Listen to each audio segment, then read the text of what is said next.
மேல் ஒருவரும் இல்லையே, எல்லோருக்கும் மேலாக உயர்ந்தவர்.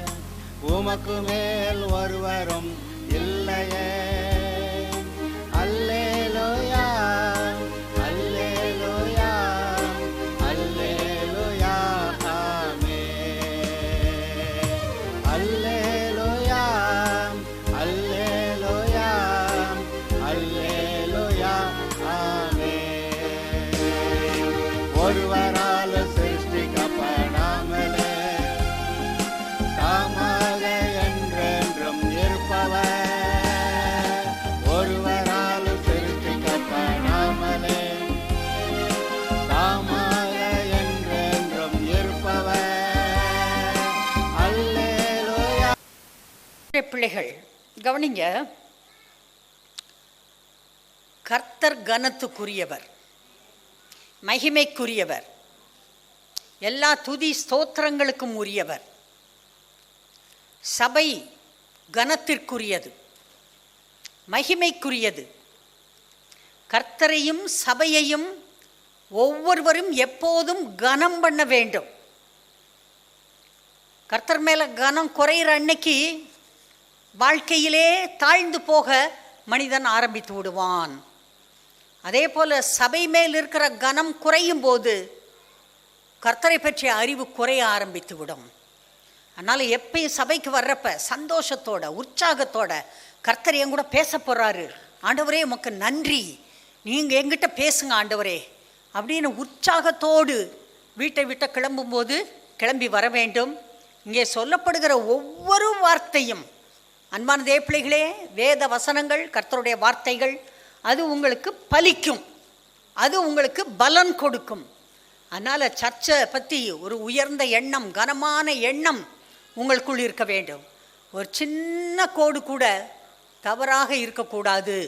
அப்படி ஏதாவது இருந்தால் கர்த்தர்கிட்ட அறிக்கை செஞ்சு விட்டுருங்க. விட்டுட்டு வரும்போது நல்ல உயர்ந்த எண்ணத்தோடு, நான் நல்ல சபைக்கு போகிறேன், எனக்கு நல்ல வார்த்தை கிடைக்கும், கர்த்தர் என் நல்ல கர்த்தர் என்னோடு இருக்கிறார், என் நல்ல கர்த்தர் என்னை ஆசீர்வதிப்பார், அப்படி ஒரு எண்ணத்தோடு வாங்க. ஒவ்வொரு வாரமும் உங்களுக்கு மிகவும் பயனுள்ளதாக இருக்கும். சரி, இன்றைக்கு நம்முடைய தலைப்பு நாம் வாழ்ந்திருப்பதை விரும்புகிற கர்த்தர். விசுவாசிகளுடைய வாழ்வை விரும்புகிற கர்த்தர். விசுவாசிகள் ஒவ்வொருவரும் வாழ்ந்து செழித்து நன்றாக இருப்பதை விரும்புகிற கர்த்தர். இந்த தலைப்பிலே கர்த்தரை பற்றி படிக்கப் போகிறோம். அன்பானவர்களே, ரட்சிக்கப்பட்ட ஒவ்வொருவரும் மறுபடியும் பிறந்தவர்கள். அதாவது மறுபடியும் தங்களுடைய வாழ்க்கையை புதிதாக தொடங்குவதற்கு ஒரு வாய்ப்பை கர்த்தரிடத்திலிருந்து பெற்றுக்கொண்டவர்கள். அவர்கள் தேவனுடைய பிள்ளைகள். தேவன் எப்படி வாழ்ந்து சுகித்திருக்கிறாரோ அதுபோல தன்னுடைய பிள்ளைகள் வாழ்ந்து சுகித்திருக்க வேண்டும் என்று கர்த்தர் விரும்புகிறார்.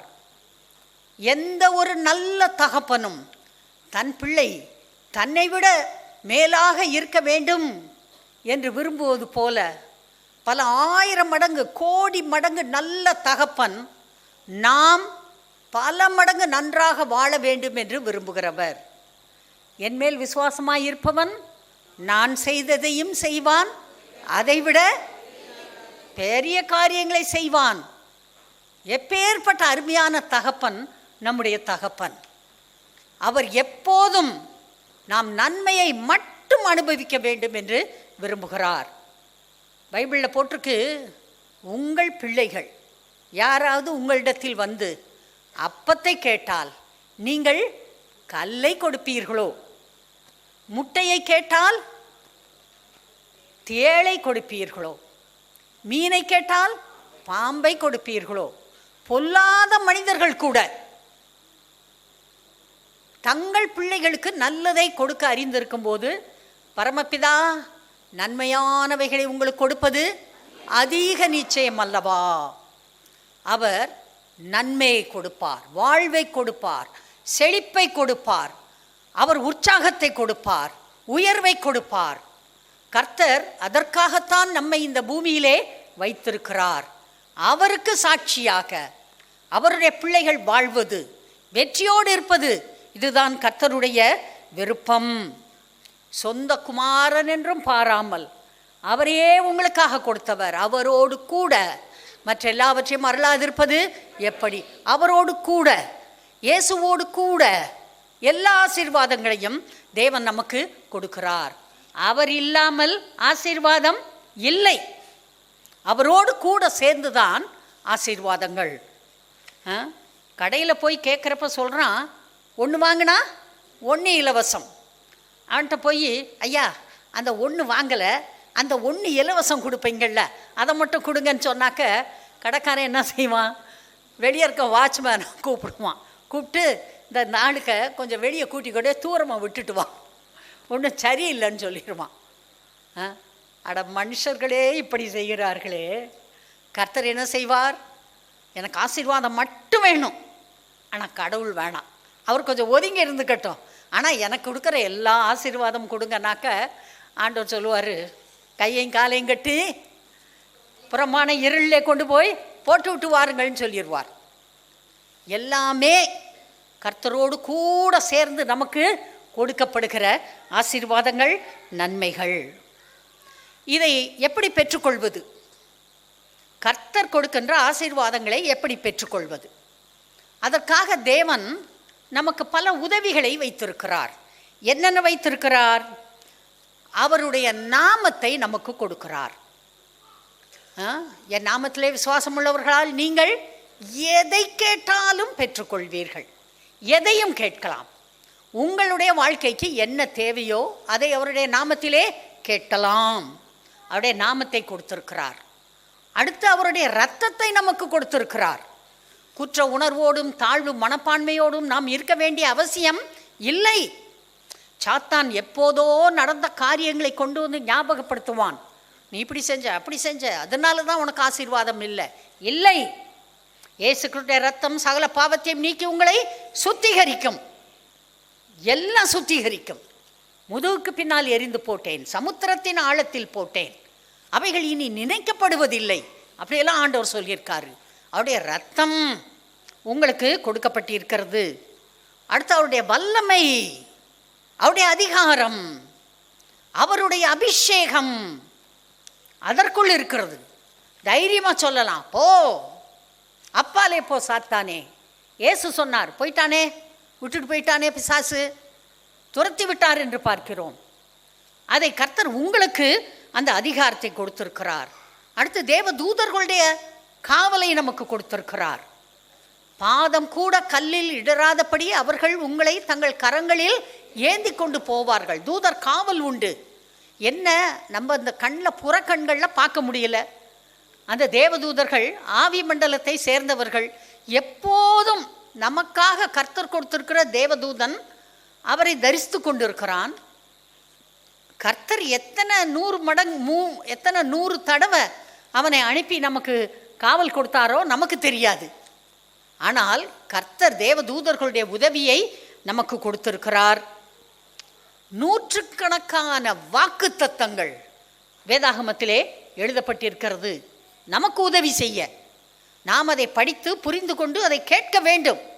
அதை சொல்லி சொல்லி கேட்கும்போது அதை நாம் பெற்றுக்கொள்வோம்.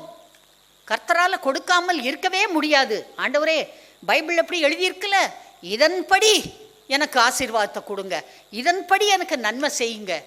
அப்படி மனிதர்கள் கேட்கும்போது அதை அவர்கள் பெற்றுக்கொள்வார்கள். இது பரிசுத்த ஆவியின் காலம் என்று அடிக்கடி சொல்லுவேன். பரிசுத்த ஆவியிலே நிறைந்திருக்க வேண்டும். அந்நிய பாஷை பேசி ஜெபம் பண்ண வேண்டும். கட்டாயமாக இது குறைய விடக்கூடாது. சில சமயம் மறந்துடுறோம்.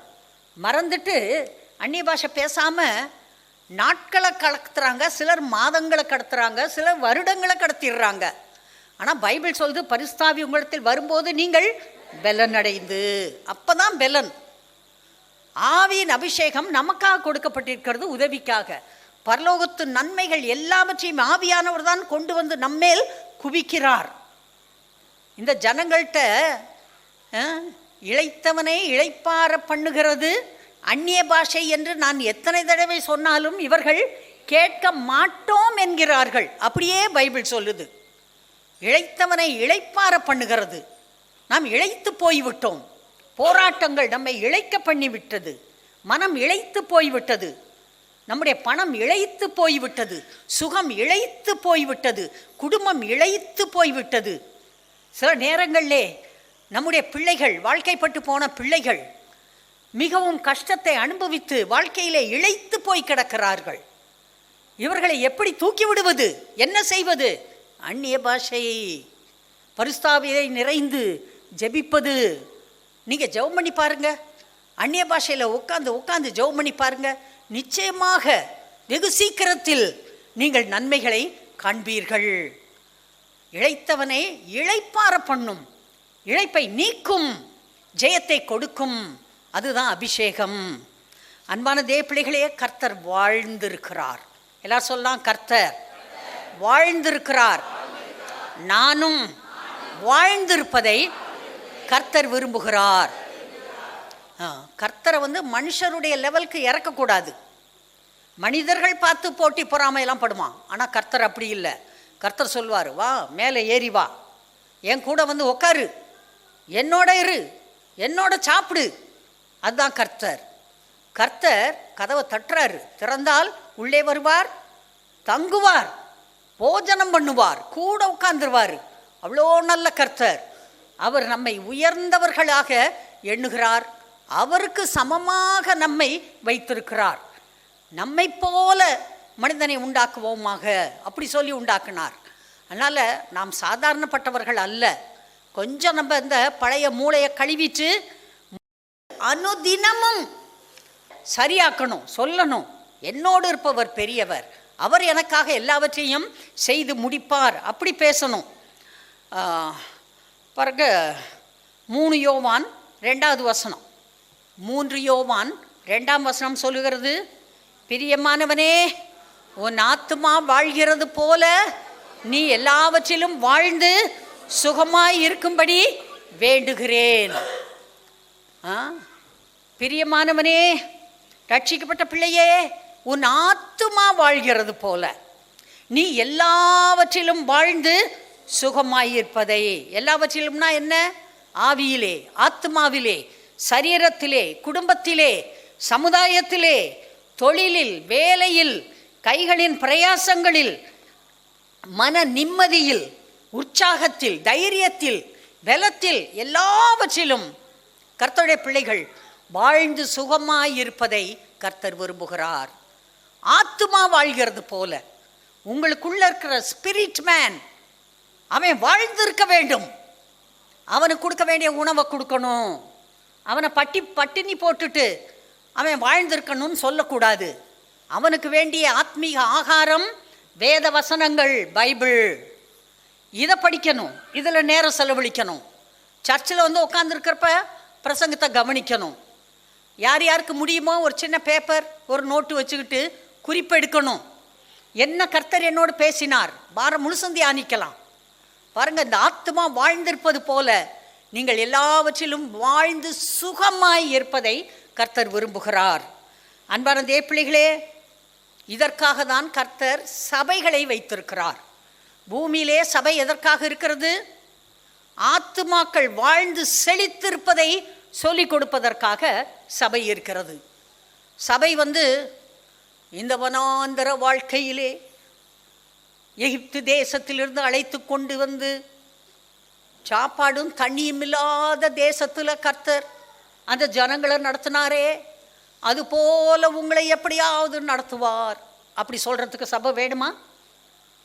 அதான் எல்லாரும் சொல்கிறாங்களே. அதெல்லாம் கஷ்டம்தான், அதெல்லாம் முன்னுக்கு வர்றது சுலபம் இல்லை. அதுதான் எல்லாரும் சொல்கிறாங்களே. அதை சொல்கிறதுக்கு சபை எதுக்கு? சபை எதை சொல்ல வேண்டும்? உனக்குள் இருப்பவர் பெரியவர். உன்னை பலப்படுத்துகிற கிறிஸ்துவினாலே எல்லாவற்றையும் செய்ய உனக்கு பலன் உண்டு. ஏனென்றால் நீ ரட்சிக்கப்பட்டிருக்கிறாய், நீ தேவனுடைய பிள்ளை, நீ தேவனை போல மாற்றப்பட்டிருக்கிறாய். உன்னால் முடியும், நீ மேலோங்குவாய், உனக்கு நடக்கும், எல்லாம் நடக்கும், கர்த்தர் எல்லாம் உனக்கு செய்வார் என்று பைபிள் வசனங்கள் சொல்லுகிறது, அதை சபைகள் போதிக்க வேண்டும். பைபிளில் இருக்கிறத போதித்தால் போதும். இல்லாததை பொல்லாதை யோசித்து சும்மா அப்படி ஜனங்களுடைய உணர்ச்சியை தொடுவதற்காக சபை இல்லை. வேத வசனங்களை சொல்லிக் கொடுக்க வேண்டும். தேனிலும் தேன் கூட்டிலிருந்து ஒழுகும் தெளி தேனிலும் மதுரமானது. அவ்வளோ நல்ல வார்த்தைகள், நம்மை பிழைக்க பண்ணுகிற வார்த்தைகள், நம்மை தூக்கி விடுகிற வார்த்தைகள், இல்லாததை கேட்டாலும் உருவாக்கி கொடுக்கிற வார்த்தைகள். எனவே கர்த்தருடைய பிள்ளைகள் கர்த்தருடைய வார்த்தையை நேசிக்க வேண்டும், அதை கேட்க வேண்டும். இந்த வேத வசனங்களையே ஜனங்களுக்கு போதித்து கொண்டிருக்க வேண்டும். சரியான வேத அறிவு மட்டும்தான் வாழ்க்கையிலே ஜெயத்தை கொடுக்கும். சில நேரத்தில் பாருங்க, எவ்வளவுதான் நான் இப்படி இருக்கேன் அப்படி இருக்கேன் நல்லா இருக்கேன், ஆனால் எப்படியோ சில பிரச்சனை வந்துடுதேம்மா, என்ன பண்ண, எதிர்பார்க்காம சில நேரத்தில் பிரச்சனைகள் வந்து விடுகிறது என்று சொல்லுகிறார்கள். அன்பானோர்களே, நமக்கு விசுவாசிகளுக்கு வருகிற எல்லா பிரச்சனைகளும் ஆவிக்குரிய பிரச்சனை. இந்த அறிவு நமக்கு இருக்க வேண்டும். பெரிய படிப்பு இருக்கலாம், பட்டங்கள் இருக்கலாம், ரொம்ப எத்தனையோ பெரிய பெரிய வேலைகளை செய்திருக்கலாம், சாதித்திருக்கலாம், எல்லாம் உண்மை. ஆனால் வெறும் அறிவை மட்டும் வைத்துக்கொண்டு பிரச்சனைகளை தீர்க்க முடியாது. எல்லா பிரச்சனைகளும் ஆவிக்குரிய பிரச்சனைகள். இந்த ஆவிக்குரிய பிரச்சனைகளை ஆவிக்குரிய முறையில்தான் கையாள வேண்டும். கர்த்தருடைய ஆலோசனைப்படி பிரச்சனைகளை கையாள வேண்டும். கர்த்தர் ஆலோசனை கர்த்தர், அவருடைய பேரே ஆலோசனை கர்த்தா, வல்லமையுள்ள தேவன், நித்திய பிதா, சமாதான பிரபு. கடைசியில் சமாதானத்திலே உங்கள் வாழ்க்கை முடியும். அவர் நமக்கு ஆலோசனைகளை கொடுக்கிறார். எல்லா பிரச்சனைகளுக்கும் முடிவு ஆவியானவரிடத்தில் இருக்கிறது. அதுக்கு தான் ஆவியானவரை கர்த்தர் நமக்கு கொடுத்திருக்கிறார். ஆவியானவரை நாம் உபயோகப்படுத்த வேண்டும். இந்த பிசாசு பாருங்க, சதையும் மாம்சமும் இரத்தமும் உடைய ஒரு மனிதனாக நடப்பது இல்லை. அப்படி வந்தால் உடனே அந்த 2 கொம்பையும் நீள வாலையும் பார்த்த உடனே கண்டுபிடிச்சிடலாம். அவன் அப்படி இல்லை. அவன் ஆவி மண்டலத்தை சேர்ந்தவன், அவன் ஆவியாய் இருக்கிறான். அவன் முதலாவது உங்கள் ஆவியைத்தான் தொடுகிறான். யாரையோ அவனுக்கு கீழ்ப்படுகிற ஜனங்களை கொண்டு உங்களிடத்திலே வந்து அவன் உங்கள் ஆவியை தொடுகிறான். அதான் சொல்கிறேன், எல்லா பிரச்சனைகளும் ஆவிக்குரிய பிரச்சனைகள்.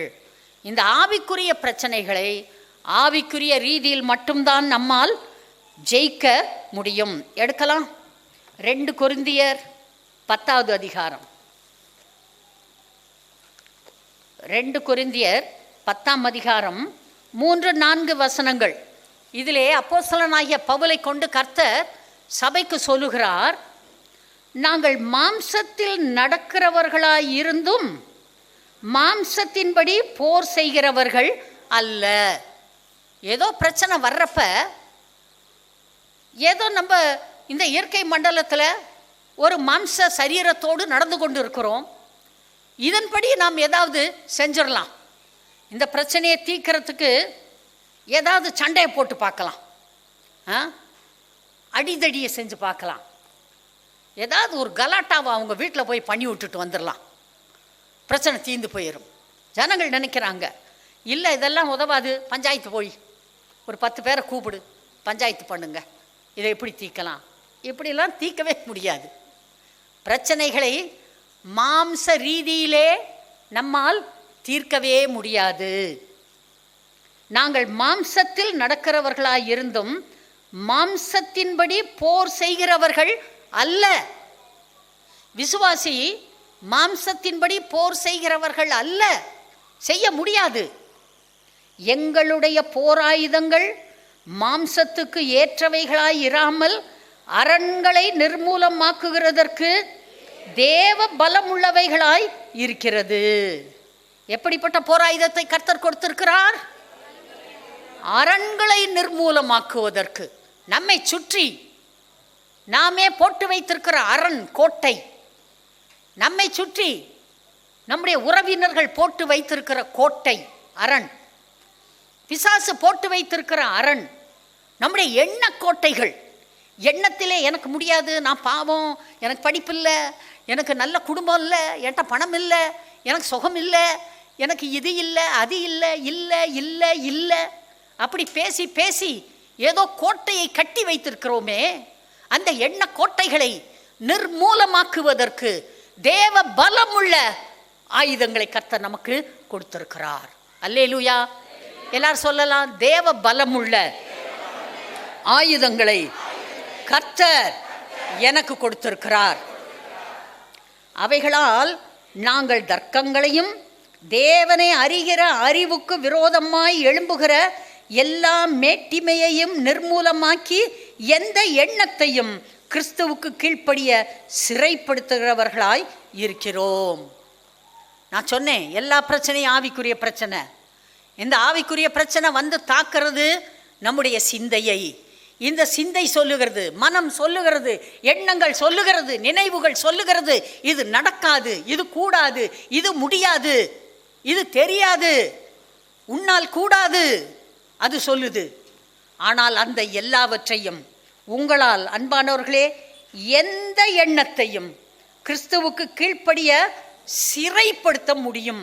அதை பிடிச்சி, அந்த எண்ணத்தை, பேச்ச, யோசனையை பிடிச்சி கட்டி ஜெயிலில் போட்டுட்டு உங்களால் வெற்றியோடு வெளியே வர முடியும். நீங்கள் மாம்சத்தின்படி போர் செய்தால் செத்து போவீர்கள். ஆவியின் படி போர் செய்தால், ஆவிக்குரிய ஆயுதங்களை எடுத்துக்கொண்டு போர் செய்தால் நிச்சயமாக ஜெயம் உங்களுக்கு கிடைக்கும். எடுக்கலாம். எபேசியர் 6வது அதிகாரம். எபேசியர் 6வது அதிகாரம் 10 வாசிக்கிறேன். கடைசியாக, என் சகோதரரே, கர்த்தரிலும் அவருடைய சத்துவத்தின் வல்லமையிலும் பலப்படுங்கள். கர்த்தரிலும் அவருடைய அபிஷேகத்திலும் நீங்கள் பலப்படுங்கள். உட்காந்து ஜெபம் பண்ணுங்க, பரிசுத்தாவியில் நிறைஞ்சு ஜெபம் பண்ணுங்க. கர்த்தரிலும், அவருடைய வார்த்தையும் கர்த்தரும் ஒன்று, அந்த வார்த்தையிலும் அந்த அபிஷேகத்திலும் நீங்கள் பலப்படுங்கள். நீங்கள் பிசாசின் தந்திரங்களோடு எதிர்த்து நிற்க திராணி உள்ளவர்களாகும்படி தேவனுடைய சர்வாயுத வர்க்கத்தையும் தரித்து கொள்ளுங்கள். ஏனெனில் மாம்சத்தோடும் இரத்தத்தோடும் அல்ல, துரைத்தனங்களோடும் அதிகாரங்களோடும் இப்பிரபஞ்சத்தின் அந்தகார லோகாதிபதிகளோடும் வான மண்டலங்களில் உள்ள பொல்லாத ஆவிகளின் சேனைகளோடும் நமக்கு போராட்டம் உண்டு. கர்த்தர் சொல்றாரு, விசுவாசிகளுக்கு வருகிற போராட்டங்கள் இது மாம்சத்தோடும் இரத்தத்தோடும் அல்ல. பக்கத்தில் இருக்க மனிதர்களோட போய் சண்டை போட்டுட்டு இருக்காதீங்க. மனைவியோட சண்டை, புருஷனோட சண்டை, பிள்ளைகளோட சண்டை, பெற்றோரோட சண்டை, பக்கத்து வீட்டுக்காரனோட சண்டை, கூட பிறந்தவங்களோட சண்டை, பங்காளியோட சண்டை, எல்லாம் சண்டை சண்டை சண்டை. கர்த்தர் சொல்றாரு, மாம்சத்தோடும் இரத்தத்தோடும் அல்ல. உங்களுடைய போராட்டங்கள் யாரோட இருக்குது? துரைத்தனங்கள். உங்களை துரத்தனம் பண்ணிட்டு மேலே உக்காந்துட்டு அதிகாரத்தை பயன்படுத்திட்டு உங்கள் மேல் துரைத்தனம் பண்ணுகிறவர்கள், அவர்களுக்குள்ள இருக்கிற பிசாசுகள். துரைத்தனங்களோடும் அதிகாரங்களோடும், அதிகாரம் என்ற பெயரிலே உங்களை வஞ்சித்து, உங்களை பயமுறுத்தி, உங்கள் மேல் ஆதிக்கம் காட்டுகிற பிசாசுகள். அந்தகார, இந்த பிரபஞ்சத்தின் அந்தகார லோகாதிபதிகள், இந்த பூமியிலே இருக்கிற, அந்த இருட்டுக்குள்ளே நடக்கிற, அந்த தோல்விக்குள்ளே நடத்துகிற அப்பேற்பட்ட அந்தகார பிசாசுகள், வான மண்டலங்களில் உள்ள பொல்லாத ஆவிகளின் சேனை. இந்த மேலே இருக்கிறது ஒரு பெரிய சேனை, பொல்லாத ஆவிகளின் சேனை, பிசாசின் கூட்டம். இவைகளோடு நமக்கு போராட்டம் உண்டு. அவன் எப்படியாவது உங்களை பிடிச்சி இழுத்து அவனோட சேர்த்துக்கிறதுக்கு எதையும் செய்ய ஆயத்தான். அவனோட தான் உங்களுக்கு போராட்டம். ஆகையால் தீங்கு நாளிலே அவைகளை நீங்கள் எதிர்க்கவும், சகலத்தையும் செய்து முடித்தவர்களாய் நிற்கவும், திராணி உள்ளவர்களாகும்படி தேவனுடைய சர்வாயுத வர்க்கத்தையும் எடுத்துக்கொள்ளுங்கள். தேவன் சொல்றாரு, பிள்ளை வா என்கிட்ட, இந்தா என்னுடைய ட்ரெஸ்ஸை போடு, என்னுடைய சர்வாயுத வர்க்கத்தை கொடுக்குறேன், எடுத்து போட்டுக்கோ. ஒரு நாள் சவுல் தாவீதுகிட்ட சொன்னான், யுத்தத்துக்கு போறியா, வா என் ட்ரெஸ்ஸை போடு. இந்தா பையன் எடுத்தான் போட்டான். இந்த அப்பியாசம் எனக்கு புதிது, இதெல்லாம் ஒத்து வராது, வச்சுக்கோங்க. எப்பயும் போல் என்னத்தையும் எடுத்து கட்டினான், பைய எடுத்தான், கவன் எடுத்தான், கல் எடுத்தான், போனான். கர்த்தர் சொல்கிறாரு, என்னுடைய சர்வாயுத வர்க்கத்தை தருகிறேன். அவருடைய ட்ரெஸ்ஸு 5 வயசு பிள்ளை போட்டாலும் பத்தும், 5 மாதத்து பிள்ளை போட்டாலும் பத்தும், 50 வயசுக்காரவங்க போட்டாலும் பத்தும், என்னைய மாதிரி 74 வயசுக்காரவங்க போட்டாலும் பத்தும், 120 வயசுக்காரவங்க போட்டாலும் பத்தும். எல்லாருக்கும் ரைட் ஃபிட்டிங். எடுத்து போட்ட உடனே சிக்கன் நின்னுக்கும்.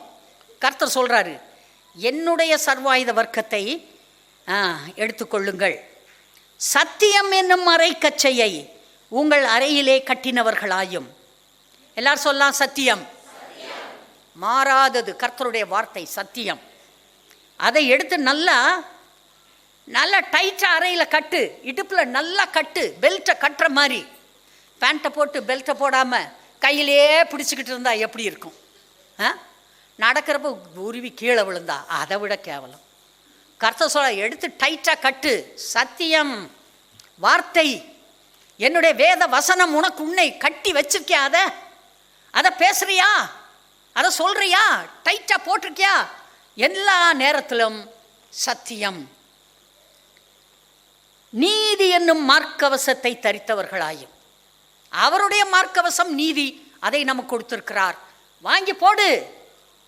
உன்னுடைய மார்க்கவசம் உன்னுடைய இருதயத்தை, உன்னுடைய உள் பாகங்களை மூடக்கூடிய கவசம். அவருடைய கவசத்தை கொடுக்கிறார். எவனாவது மாமா உன்னை பற்றி தெரியாதாக்கும், நீ ஒரு உதவாக்கற, உன்னை பற்றி தெரியாதாக்கும், உனக்கு கொஞ்சம் கிறுக்கு, உன்னை பற்றி தெரியும், உன் குடும்பத்தை பற்றி தெரியாதாக்கும், இவங்களாம் யாருன்னு தெரியாதாக்கும். நீதி என்னும் மார்க்கவசம் அது இருந்துச்சுன்னா ஒரு வார்த்தை உள்ள போகாது. உடனே சொல்லுவான், நான் நீதிமான். எல்லாம் சொல்லலாம், நீதிமான். நான் நீதிமான் ஆக்கப்பட்டிருக்கிறேன். கிறிஸ்துவுடைய நீதியை எனக்கு தேவன் தரிப்பித்திருக்கிறார். நான் பாவி இல்லை, நான் உதவாக்கரை இல்லை, நான் நீதிமான். அடுத்தது பாருங்க, சமாதானத்தின் சுவிசேஷத்திற்குரிய ஆயத்தம் என்னும் பாதரட்சைகளை கால்களில் தொடுத்தவர்களாயும். காலில் ஷூ செருப்பு போட்டிருக்கமா? அது என்னது? சமாதானத்தின் சுவிசேஷம். சுவிசேஷம் இருக்கணும்ப்பா, இல்லைன்னா கால் வச்சு முன்னாடி போக முடியாது. அது சமாதானத்தின் சுவிசேஷம். அந்த சமாதானத்தின் சுவிசேஷத்தை வைத்திருக்கும் போது ஆயத்தமாக எதையும் உங்களால் சந்திக்க முடியும். பொல்லாங்கன் எய்யும் அக்னியாஸ்திரங்களை எல்லாம் அவித்து போடத்தக்கதாய் எல்லாவற்றிற்கும் மேலாக விசுவாசம் என்னும் கேடகத்தை பிடித்து கொண்டவர்களாய் நில்லுங்கள். விசுவாசம் என்னும் கேடகம் கையில் நல்லா ஸ்ட்ராங்காக பிடிச்சிருக்கணும். பாருங்கள், இந்த போலீஸ்க்கெல்லாம் இங்கே அப்படி முன்னால் பிடிச்சிக்கிறதுக்கு ஒன்று தர்றாங்க. ஒரு பெரம்பில் செஞ்சது. அங்கே முன்னால் இருந்து கல்லை தூக்கி அவனாவது எறிகிறப்ப அவர் எங்கேருந்து கல் வருதோ கரெக்டாக அந்த பக்கம் திருப்புவார், தன்னை பாதுகாத்து கொள்வதற்கு. கர்த்தர் அதே மாதிரி விசுவாசம் என்னும் கேடகத்தை உங்களுக்கு கொடுத்துருக்கிறார். எல்லாம் சொல்லலாம், விசுவாசம். கையை உயர்த்தி சொல்லுங்க, விசுவாசம். எஸ், உங்ககிட்ட இருக்கு. விசுவாசம் இல்லைன்னுலாம் சொல்லாதீங்க. நீங்கள் விசுவாசிகள். விசுவாசம் இல்லாத விசுவாசி இல்லை. டைப் தெரியாத டைப்பிஸ்ட் இல்லை. கார் ஓட்ட தெரியாத, டிரைவிங் தெரியாத டிரைவர் இல்லை. விசுவாசம் இல்லாத விசுவாசி இல்லை. எல்லா விசுவாசிகளுக்கும் விசுவாசம் என்ற வரத்தை ரட்சிக்கப்படுகிற அன்றைக்கு கர்த்தர் உள்ளே கொடுத்திருக்கிறார். அதை வளர்க்கணும், அவ்வளோதான். இன்னும் பெருக்கணும். 5 தாளந்து இருந்தால் இன்னும் 5 தாளந்து, 2 தாளந்து இருந்தால் இன்னும் 2 தாளந்து பெருக்க வேண்டும். கர்த்தர் அதுக்கு தான் கொடுத்துருக்காரு. ரட்சண்யம் என்னும் தலைச்சீராவையும். தலையில் ஹெல்மெட்டு. எத்தனையோ உயிர்கள் இன்றைக்கு காக்கப்பட்டிருக்கிறார்கள் இந்த 2 வீலர் ஆக்சிடெண்ட்டில் ஹெல்மெட் போட்டவங்க. யாருக்கெல்லாம் ரட்சிப்பு, ரட்சண்யம் அப்படி ஒரு தலைச்சீராவை வச்சுருக்கீங்களோ நல்லா இருப்பீங்க. எந்த ஆக்சிடெண்ட்டையும் பிசாசு உங்களுக்கு கொண்டு வர முடியாது. No no spiritual accident. நான் நல்லா இருந்தேன், திடீர்னு இப்படி வலிக்கு விழுந்துட்டேங்க, இல்லை முடியாது. தலைச்சீராக இருக்கிறது அது உங்களை காத்துக்கொள்ளும். தேவ வசனமாகிய ஆவியின் பட்டயத்தையும் எடுத்துக்கொள்ளுங்கள். ஆவியின் பட்டயம் கையில் இருக்கணும். ஆவியின் பட்டயம் வசனம் எல்லாம் சுற்றி சுற்றி பாருங்க. தேவனுடைய சர்வாயுத வர்க்கம் ஃபுல்லாக வசனம்தான். அதை நீங்கள் எடுத்துக்கொள்ள வேண்டும். உங்களுடைய போராட்டம் மாம்சத்தோடு இரத்தத்தோடும் அல்ல, பிசாசோடு, அவனுடைய கூட்டத்தோடு. எனவே சர்வாயுத வர்க்கத்தை நீங்கள் போட்டுக்கொள்ள வேண்டும். அன்பான தேவப்பிள்ளைகளே, கர்த்தர் அப்போது உங்களுக்கு பெரிய வெற்றியை கொடுப்பார். ஒரே ஒரு காரியத்தை சொல்லி முடிக்கிறேன். இஸ்ரவேல் ஜனங்கள் எகிப்து தேசத்தை விட்டு புறப்பட்டு வந்தார்கள். 40 வருஷம் வனாந்தரத்திலே மோசே நடத்தினார். மோசே காலம் முடிஞ்சு போச்சு. கர்த்தர் சொன்னார், இந்த யோசுவாவை உன் வேலையை செய்யறதுக்கு நான் தெரிந்து கொண்டேன், உன் கணத்தில் கொஞ்சம் அவனுக்கு கொடு. யோசுவாவை கூப்பிட்டு முன்னால் வச்சு ஜனங்களுக்கு முன்பாக, இனிமேல் இவன் தான் உங்கள் லீடர்னு சொல்லி வச்சாச்சு.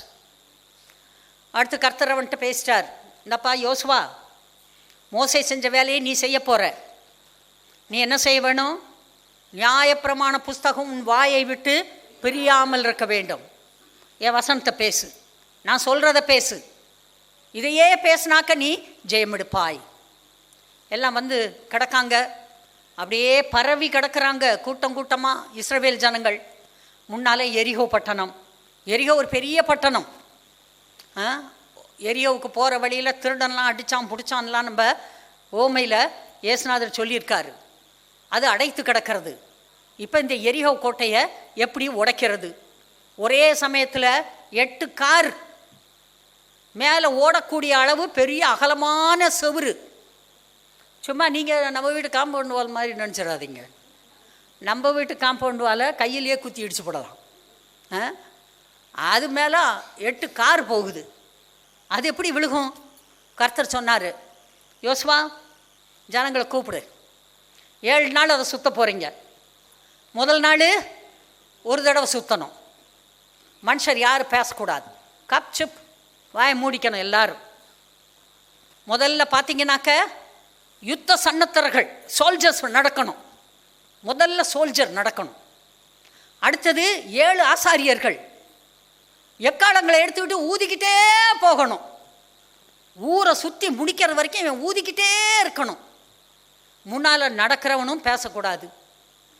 அந்த எக்காலத்துக்கு பின்னால் கர்த்தருடைய உடன்படிக்கை பெட்டி. கர்த்தர் போறார், கனத்துக்குரியவர், மகிமைக்குரியவர், மரியாதைக்குரியவர். வாய் திறக்காத, பேசாத, கம்முன்னு. அவர் வரட்டும். அவர் வருகிறார். அதுக்கு பின்னால் பின்தண்டு எல்லா ஜனங்களும் நடக்குது. யாரும் பேசக்கூடாது, காய்ச்சி மூச்சுன்னு ஒன்றும் சத்தம் போடக்கூடாது. அதே போல் முதல் நாள் சுற்றியாச்சு. போய் உடைய கூடாரத்தில் படுத்து தூங்கு. 2வது நாள் வா. இதே மாதிரி முதல்ல போகிறவங்க, 2வது போகிறவங்க, 3வது போகிறவங்க, 4வது போகிறவங்க போங்க. 6 நாளும் போங்க. போயாச்சு. 7வது நாள் 7 தடவை சுற்று. கை வலிக்குது, கால் வலிக்குது, முட்டி வலிக்குது, ஒன்றும் வலிக்கக்கூடாது உனக்கு. நான் கூட இருக்கேன், நான் தான் நடக்க சொல்லியிருக்கேன். நான் உனக்கு பலன் கொடுக்க மாட்டேனா? எல்லாரும் நடந்தாங்க, சுற்றுனாங்க. 7வது தடவை நான் ஆர்ப்பரின்னு சொல்கிறப்ப ஆர்ப்பரிக்கணும். அதே போல் ஆர்ப்பரியங்கள்னு சொன்ன உடனே ஒரே ஆர்ப்பரிப்பு, எல்லாரும் ஆர்ப்பரிக்கிறாங்க. அலங்கம் அப்படியே உள்ளே போய்விட்டது. விழுந்ததுன்னா இப்படி விழுந்துச்சு, உள்ளே போய் விழுந்துருச்சு. வெளியே விழுந்தா இவங்களுக்கு ஏற முடியாது, உள்ளே விழுந்தாலும் ஏற முடியாது. கர்த்தர் அப்படியே உள்ளே போக வச்சுட்டார். ஒரே ஒரு வீடு தவிர, அந்த வீடு ஆகாபுடைய வீடு. அவள் விசுவாசித்தாள். அவங்க வந்து சொன்னாங்க, இந்த ஊரை வேவு பார்க்க வந்திருக்கோம், நீங்கள் வருவீங்கன்னு தெரியும், உங்களை யாருன்னு தெரியும், நீங்கள் வனாந்தரத்தில் எப்படி நடந்தீங்கன்னு தெரியும், நீங்கள் மற்ற ராஜாக்களுக்கு என்ன செஞ்சீங்கன்னு தெரியும். எரிகோவில் இருக்க எல்லாருடைய இருதயமும் கரைஞ்சு போச்சு. ஏன் இருதயம் கரைஞ்சு போச்சு? எனக்கு உதவி செய்யுங்க, உங்களை நான் காப்பாற்றுறேன், எனக்கு உதவி செய்யுங்க. நீங்கள் இந்த பட்டணத்தை பிடிப்பீங்க தெரியும். பிடிக்கிற அன்னைக்கு என் தாய் தகப்பன், என் குடும்பத்தை காப்பாற்றுங்கள். அவன் வீடு மட்டும் நிற்கிது. எல்லா வீடும் இடிந்து விட்டது. நாங்கள் போனப்போ அங்கே கொண்டு போய் எங்களை காமிச்சாங்க. எரிகோவுக்கு போனப்போ சும்மா ஒரு ஒரு ஒரு ஒரு ஸ்ட்ரக்சர் அங்கே இருக்குது. இந்த பாருங்கள் மேடம், அதுதான் ராகாபுடைய வீடு அப்படின்னு காட்டினாங்க. 4000 வருஷத்துக்கு முன்னாடி இருந்தது அவன் இன்னும் வச்சுருக்கானா. சொல்லு. ஆனால் பைபிளை நான் விசுவாசிக்கிறேனே, கர்த்தர் சொல்லி இருக்கிறத நம்புறேனே. கர்த்தர் சொன்னாரே, ராகாபுடைய வீடு மட்டும் நின்றது, அவளும் அவளுடைய குடும்பத்தினரும் காக்கப்பட்டார்கள். அல்லேலூயா. அந்த பெண்ணு இயேசுநாதருடைய ஜீனியாலஜியில், அவருடைய வம்சாவளியில் அந்த பொண்ணு இருக்கு. அல்லேலூயா. ஆவிக்குரிய யுத்தம். இஸ்ரவேல் ஜனங்கள் அன்றைக்கு யோசுவாவோடு கூட சேர்ந்து எரிகோ பட்டணத்தை ஜெயித்தது ஆவிக்குரிய யுத்தம். உங்கள் யுத்தங்கள் எல்லாமே ஆவிக்குரிய யுத்தங்கள். ஆவிக்குரிய யுத்தங்களை ஆவிக்குரிய வழியில் தான் நீங்கள் கையாள வேண்டும். ஆவிக்குரிய விதத்தில் நீங்கள் ஜெயிப்பீர்கள். ஏனென்றால் நீங்கள் முற்றிலும் ஜெயம் கொள்ளுகிறவர்கள், நீங்கள் ஜெயிக்க பிறந்தவர்கள், நீங்கள் வாழ பிறந்தவர்கள், நீங்கள் ஆள பிறந்தவர்கள், நீங்கள் ஆசீர்வாதமாய் இருக்க பிறந்தவர்கள். எல்லா பிரச்சனைகளையும் உங்களால் தீர்க்க முடியும். உங்களுக்குள் இருப்பவர் பெரியவர். Hallelujah. Okay, God bless you.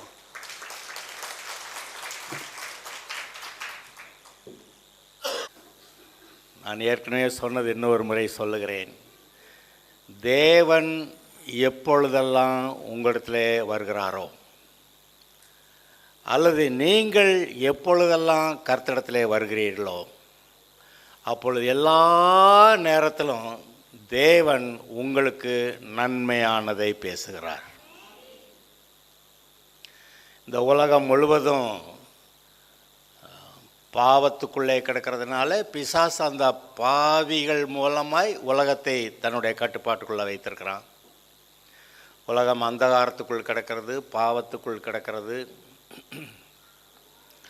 ஒருவித ஆவிக்குரிய குருட்டாட்டத்துக்குள்ளே கிடக்கிறது. எங்கே இருந்து வந்தார்கள், இங்கே என்ன செய்கிறார்கள், எங்கே போகிறார்கள் என்று தெரியாத அளவிலே இந்த மக்கள் அப்படி வாழுகிறார்கள். என்ன ஆச்சரியம்! எங்கேருந்து வந்தாங்க, இங்கே என்ன செய்கிறாங்க,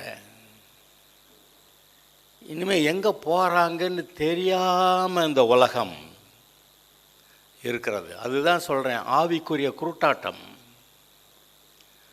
ஆவிக்குரிய கண்கள் என்றைக்கு ஆதாம் பாவம் செஞ்சானோ அந்த இடத்துல எழுதியிருக்கான், அவன் கண்கள் திறக்கப்பட்டது.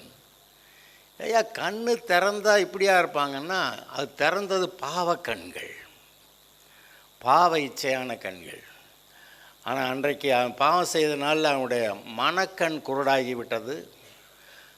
மனக்கண் குருடாகி போச்சுங்கிறதுக்கு அப்புறம் அவனுக்கு இருந்த மகிமை அவனை விட்டு போய்விட்டதுங்கிறதுக்கு எங்கே வசனம் நீங்கள் ஏதாவது சொல்லலாமா? 2 கொரிந்தியர் 4:4, 2 கொரிந்தியர் 4:4 அதை வாசிங்க. அவனுடைய மனம் எவ்வளவு குருடாகி போய்விட்டது என்று, யாருக்கு அந்த மனம் குருடாகி போய்விட்டது என்று அது சொல்லுகிறது. தேவனுடைய சாயலாய் இருக்கிற கிறிஸ்துவின் மகிமையான சுவிசேஷத்தின் ஒளி அவ்விசுவாசிகளாகிய அவர்களுக்கு பிரகாசமாய் இராதபடிக்கு இப்பிரபஞ்சத்தின் தேவனானவன் அவர்களுடைய மனதை குருடாக்கினான். இந்த பிரபஞ்சத்தின் தேவனானவன், பைபிளே ஒத்துக்கிறது.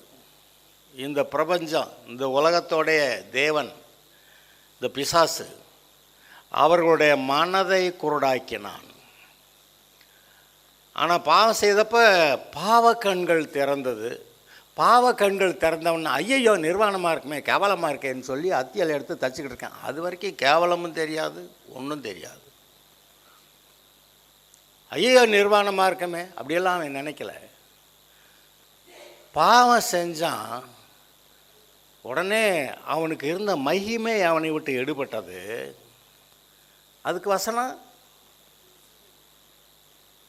பாவம் செய்ததினால் மகிமை அவனை விட்டு எடுபட்டதுங்கிறதுக்கு வசனம் ரோமர் 3:23. எல்லோரும் பாவம் செய்து தேவ மகிமை அற்றவர்களானார்கள். தேவ மகிமை இல்லாமல் போச்சு. பாவம் செஞ்ச உடனேயே ஆதாம் ஏவாளுக்கு அவர்களை மூடிக்கொண்டிருந்த அந்த மகிமை அவர்களை விட்டு போயிட்டு அப்புறம் தான் நிர்வாணமாக ஐயையோ நிர்வாணம்னு சொல்கிறாங்க. அந்த தேவ மகிமை அவர்களோடு கூட இருந்தபோது அவர்களுடைய நிர்வாணம் அவர்களுக்கு நிர்வாணமாக தெரியல. ஏன்னா மகிமை அதுதான் வஸ்திரம். மனிதனுக்கு தேவ மகிமை வஸ்திரமாய் கொடுக்கப்பட்டிருந்தது. இவன் பாவம் செஞ்சான், அந்த தேவனுடைய மகிமை அவனுக்கு வஸ்திரமாய் கொடுக்கப்பட்டிருந்த மகிமை அவனை விட்டு நீங்கிற்று. அப்புறம் பார்த்தா மீதி கேவலமாக, ஏன்னா கண்ணு திறந்த கண்ணு என்ன கண்ணு? பாவ கண்ணு. இன்றைக்கும் உலக மக்களுடைய எண்ணங்கள் எதை சிந்திக்கிறாங்க? அடுத்து என்ன பாவம் செய்யலாம், அவனை திருடலாம், இவன்கிட்ட இருந்த பிடுங்கலாம், எப்படி நம்ம அந்த நாற்காலியை பிடிக்கலாம், இதே தான். அது கண்களின் இச்சை, இது மாம்சத்தின் இச்சை, பெருமை, இதெல்லாவற்றையும் நீங்கள் பார்க்க முடியுது. இதிலெல்லாம் சில ஆராய்ச்சிகள்லாம் செஞ்சுருக்கிறாங்க. ஒரு நாள் ஒரு மனுஷன் ஒரு நாளில் எத்தனை தடவை அக்கிரம எண்ணங்கள், அசுத்தமான எண்ணங்கள் அப்படி நினைக்கிறான்னு பார்த்தா குறைஞ்சது ஒரு நாளில் 20 தடவையாவது நினைக்கிறானா அப்படின்னு ஒரு கணக்கு சொல்கிறாங்க. எனக்கு பார்க்க கொஞ்சம் ஆச்சரியமாக தான் இருந்தது. ஓகே, ஆனால் அவங்களாம் ஏதோ ஒரு ஆராய்ச்சியை செஞ்சுருக்கிறாங்க. போய் விசாரிப்பாங்க, ஒரு நாளில் எத்தனை தடவை இதெல்லாம் நீ நினைப்ப அப்படியெல்லாம் கேட்டு பார்த்து அப்படியே ஆவரேஜ் போட்டு ஒன்று எடுத்துருவாங்க. அப்போ மனிதனுடைய நினைவுகளின் தோற்றமெல்லாம் பொல்லாததே என்று கர்த்தர் கண்டு அப்படின்னு ஒரு வசனம் இருக்கா? அப்புறம் வசனத்துக்கு வந்தால் தான் நான் நம்புவேன். எல்லாத்தையும் சொல்லிட்டுருங்கடா. ஆனால் மனிதனுடைய நினைவுகளின் தோற்றமெல்லாம் நித்தமும் பொல்லாததே என்று கர்த்தர் கண்டு விசனம் உள்ளவரானார். அது வசனம். அதிகாரம் 6:5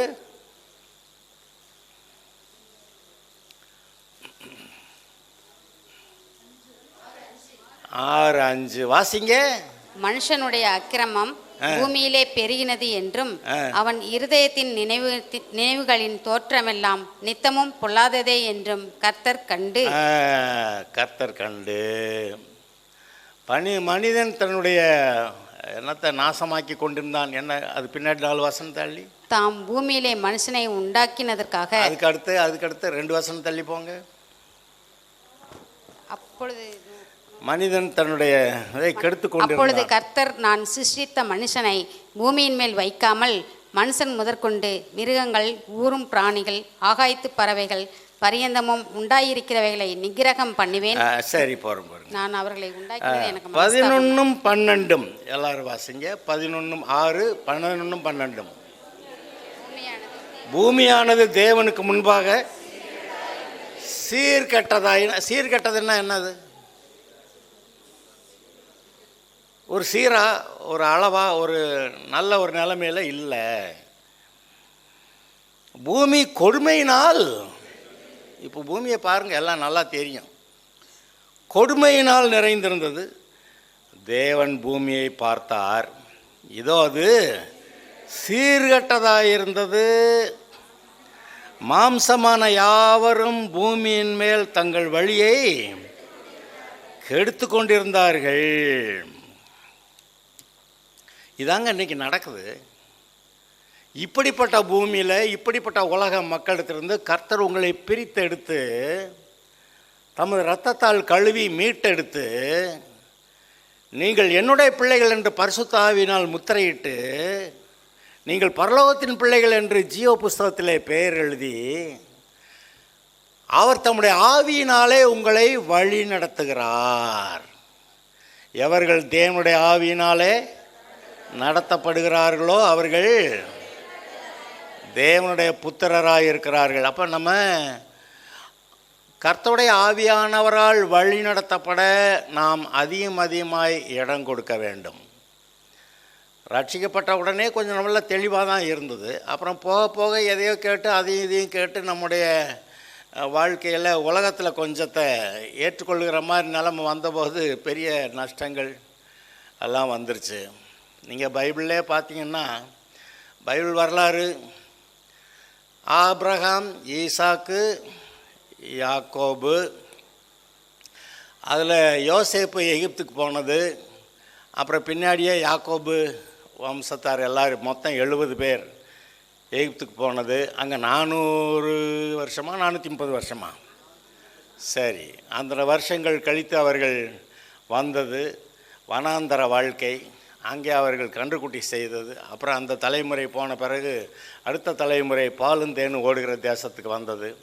அங்கே வந்த ஒரு பாடு இந்த ஆட்கள் பழையபடி அந்த பாவத்தையே தான் செய்யணும்னு என்னமோ செஞ்சு தொலைச்சாங்க. நியாயாதிபதிகள் காலத்தில் அப்படி பாவங்களை திரும்ப திரும்ப பாகால் வணக்கத்துக்கு ஓடினாங்க. அதனால் ரொம்ப அவர்கள் தேவனுடைய ஆசீர்வாதத்தை விட்டு சாபங்களை தேடிக்கொண்டார்கள்.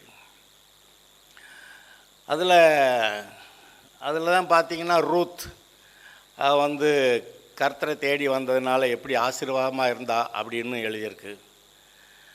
அந்த நியாயாதிபதிகள் காலத்தில் இருந்த கடைசி நியாயாதிபதி தான் நம்ம சாமுவேல்.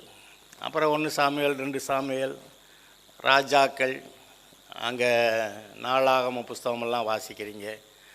இந்த ராஜாக்கள் காலத்தில் சும்மா இருக்க மாட்டாமல் அடங்கி இருக்க மாட்டாமல் கர்த்தரை விட்டுட்டு பாகாலை தேடி போகிறேன்னு அப்படியே போய் கடைசிக்கு 10 கோத்திர இஸ்ரவேலர் அசீரியாவுக்கு சிறைப்பட்டு போனாங்க.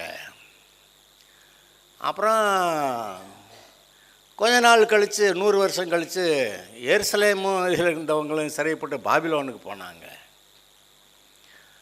அப்புறம் அங்கங்கே அடிபட்டு உதப்பட்டு செஞ்ச அக்கிரமத்துக்கெல்லாம் தண்டனை அனுபவிச்சுட்டு அப்புறம் ஒரு கூட்டம் ஜெபம் பண்ணுது, கர்த்தாவே அப்படின்னு ஜெபம் பண்ணுது. அப்புறம் கர்த்தார்களை திரும்ப கொண்டு வந்து சேர்த்தாருன்னு எழுதியிருக்கு. மறுபடியும் ஆலயத்தை கட்டுனாங்க. ஓகே, அப்புறம் மறுபடியும் ஒரு பின்மாற்றத்துக்குள்ளே போனது. அந்த காலகட்டங்களில் தான் ரோமர்களுடைய ஆட்சியில் இயேசு வருகிறார். இதில் ஒரு வரலாற்றை பார்த்திங்கன்னா இஸ்ரவேலரை கர்த்தர் பாலும் தேனும் ஓடுற தேசத்தில் கொண்டு வந்து சேர்த்தார். இவங்க பண்ண அக்கிரமத்தினால அசீரியாவுக்கு சிறைப்பட்டு போனாங்க. அப்புறம் பாபிலோனுக்கு சிறைப்பட்டு போனாங்க. அப்புறம் அங்கேருந்து ஐயோன்னு கூப்பிட்ட போது கர்த்தர் வந்து திரும்ப கூட்டிகிட்டு வந்தார். இன்றைக்கு எல்லா விசுவாசிகளுடைய வாழ்க்கையையும் நீங்கள் சற்று கவனித்து பார்த்தால் நீங்கள் உங்களை மட்டும்தான் பார்ப்பீங்க, உண்மைதான். ஆனால் நீங்கள் சுற்றிலுமாக இருக்கிற விசுவாசிகளையும், அவர்கள் எந்த சபை விசுவாசிகளாக இருந்தாலும் சரி,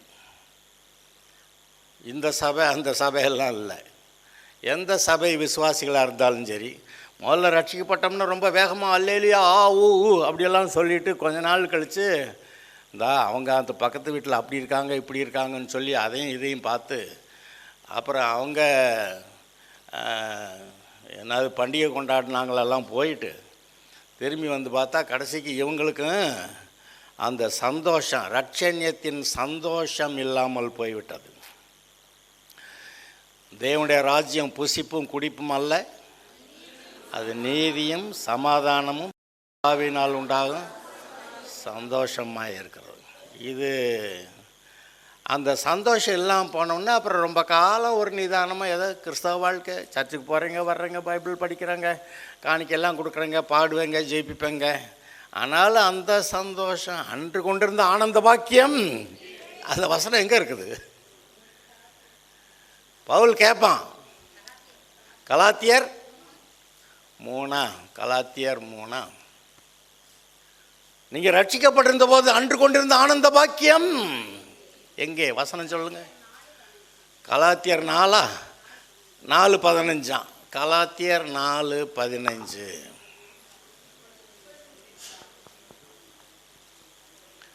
கலாத்தியர் 4:15. எல்லாரும் அங்கே நீ வாசிப்பா.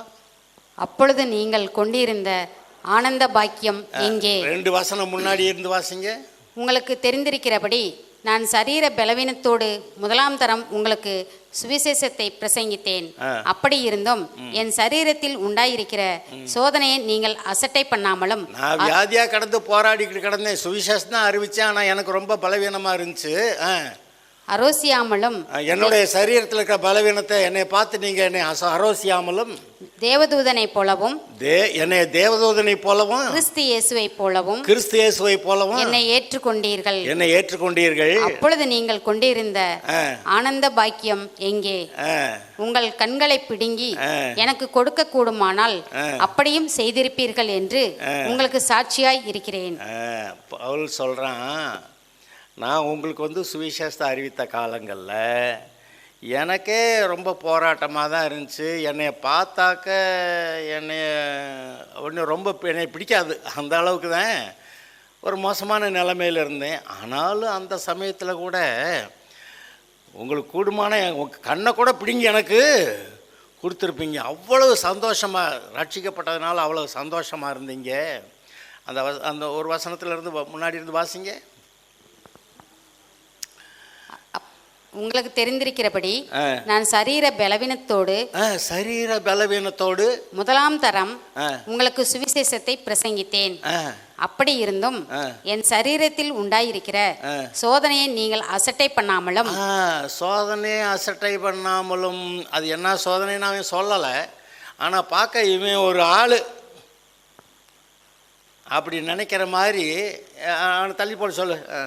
அதனே நல்ல காரியத்தில் நல்ல காரண சமயத்தில் இவன் முன்னாடி நிற்கிறான், பிச்சைக்காரன். அவன் தள்ளி போக சொல்லு.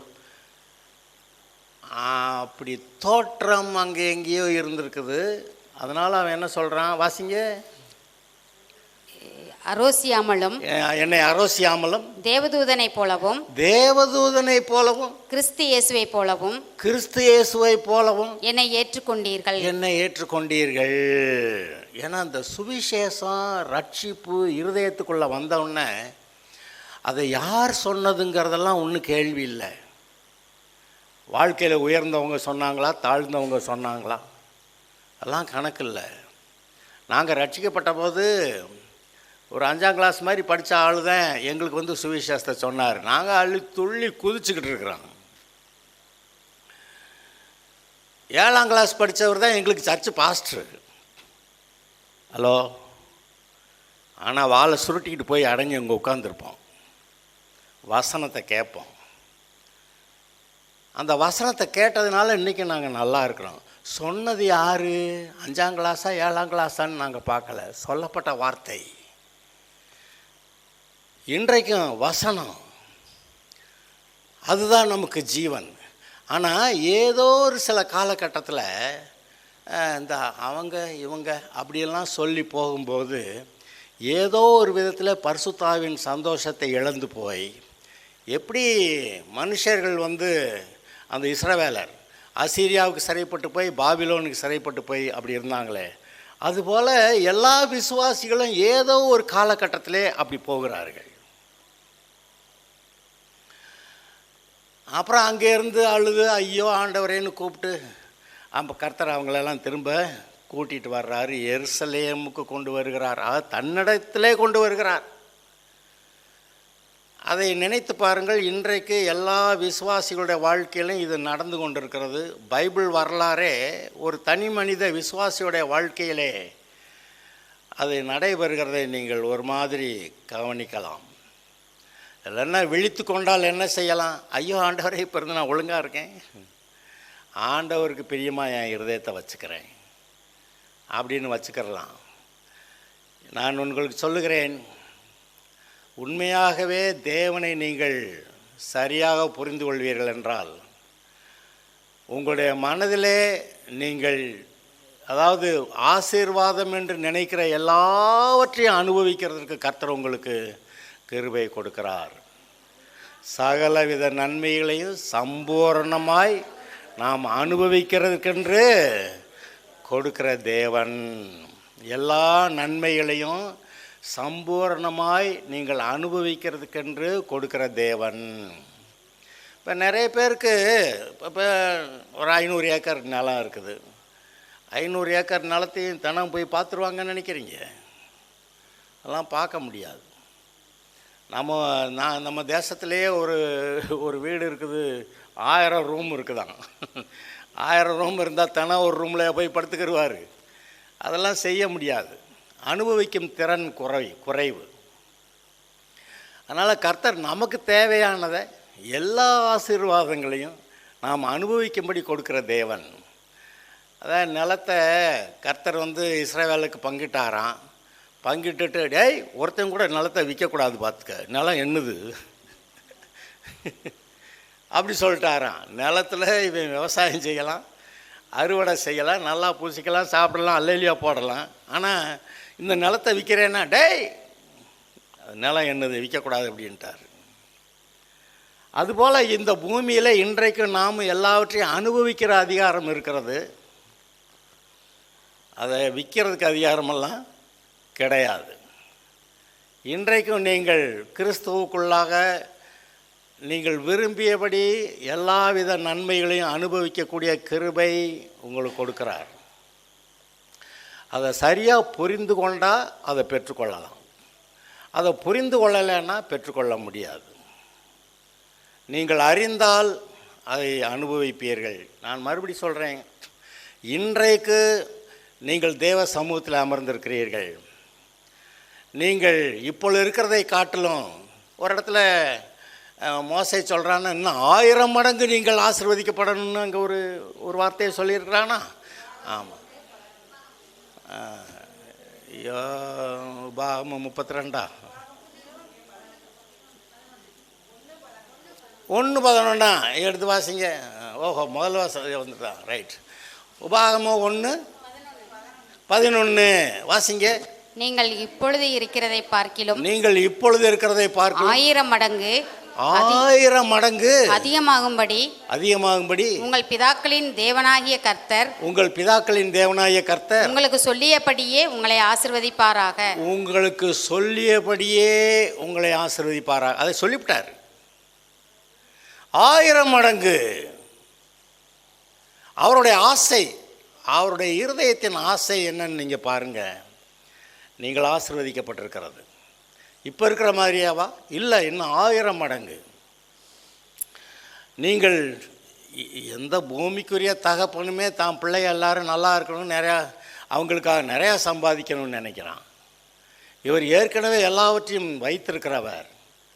இப்போ இருக்கிறத காட்டிலும், இப்போ அதை அனுபவிக்கக்கூடிய திறமையை காட்டிலும் இன்னும் 1000 மடங்கு அதை அனுபவிக்கக்கூடிய திறமை உள்ளவர்களாக இங்கே மாறணும் அப்படின்னு கர்த்தர் விரும்புகிறார். அதெல்லாவற்றையும் நீங்கள் ஒரு ஆவிக்குரிய கண்ணோட்டத்திலே பார்க்கும்போது தான் விளங்கும். அப்படி விளங்க மாட்டேன்னுது. பாருங்க, அவருடைய தழும்புகளாலே குணமானீர்கள் அப்படின்னு சொல்கிற வசனம் நமக்கு எவ்வளவு விளங்கியிருக்கு? ஓரளவுக்கு விளங்கியிருக்குது. மனப்பாடம் பண்ணியிருக்கோம், திரும்ப திரும்ப சொல்கிறோம், வசனத்தை அறிக்கையிடுறோம், விசுவாசத்தை அறிக்கையிடுறோம். ஆனால் சுகம் ஆயிடுச்சான்னா நிறைய பேருக்கு இன்னும் சுகம் ஆகலை.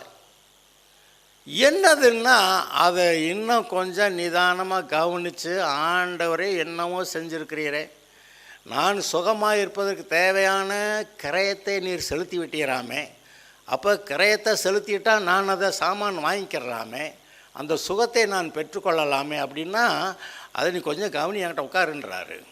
இந்த வசனத்தை கவனின்றாரு. அந்த வசனத்தை கவனிக்கும்போது அது வருது. ஆனால் நம்ம என்ன பண்ணுறோம், அதை விட ஈஸி வே, கொஞ்சம் சுலபமான விதத்தில் போய் அந்த சுகத்தை பெற்றுக்கொள்ளலான்னு போய் டாக்டர்கிட்ட போய் ஒரு மாத்திரையை வாங்கி, இல்லாட்டானா ஆப்ரேஷன் போகணுன்னா கூட ஆப்ரேஷனையும் பண்ணி 2 லட்ச ரூபா 3 லட்ச ரூபா 5 லட்ச ரூபாய் செலவு பண்ணிட்டு அல்லேலூயா ஸ்தோத்திரம் ஆண்டவரே அப்படி சொல்லிட்டு வந்துடுறான்.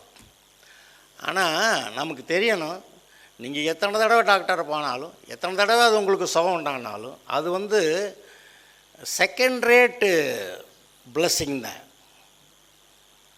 முதல் தரமான ஆசீர்வாதம் தேவன் நேரடியாக கொடுக்கறது. 2ஆம் தரம் லெவலில் இருக்கக்கூடிய ஆசீர்வாதம் போய் மருத்துவத்தில் சுகத்தை பெற்றுக்கொள்கிறது. நான் மருத்துவ சுகம் போகக்கூடாதுன்னு சொன்னாரா? அப்படியெல்லாம் சொல்லலை அவர். எங்கே? எரேமியா 8வது அதிகாரம் கடைசி 3 வசனங்களை நான் உங்களுக்கு வாசிக்கட்டும். அறுப்பு காலம் சென்றது, கோடை காலமும் முடிந்தது, நாமும் இன்னும் ரட்சிக்கப்படலையே. என் ஜனமாகிய குமாரத்தின் காயங்களினால் நானும் காயப்பட்டேன், கரிகருத்திருக்கிறேன், திகைப்பு என்னை பிடித்தது.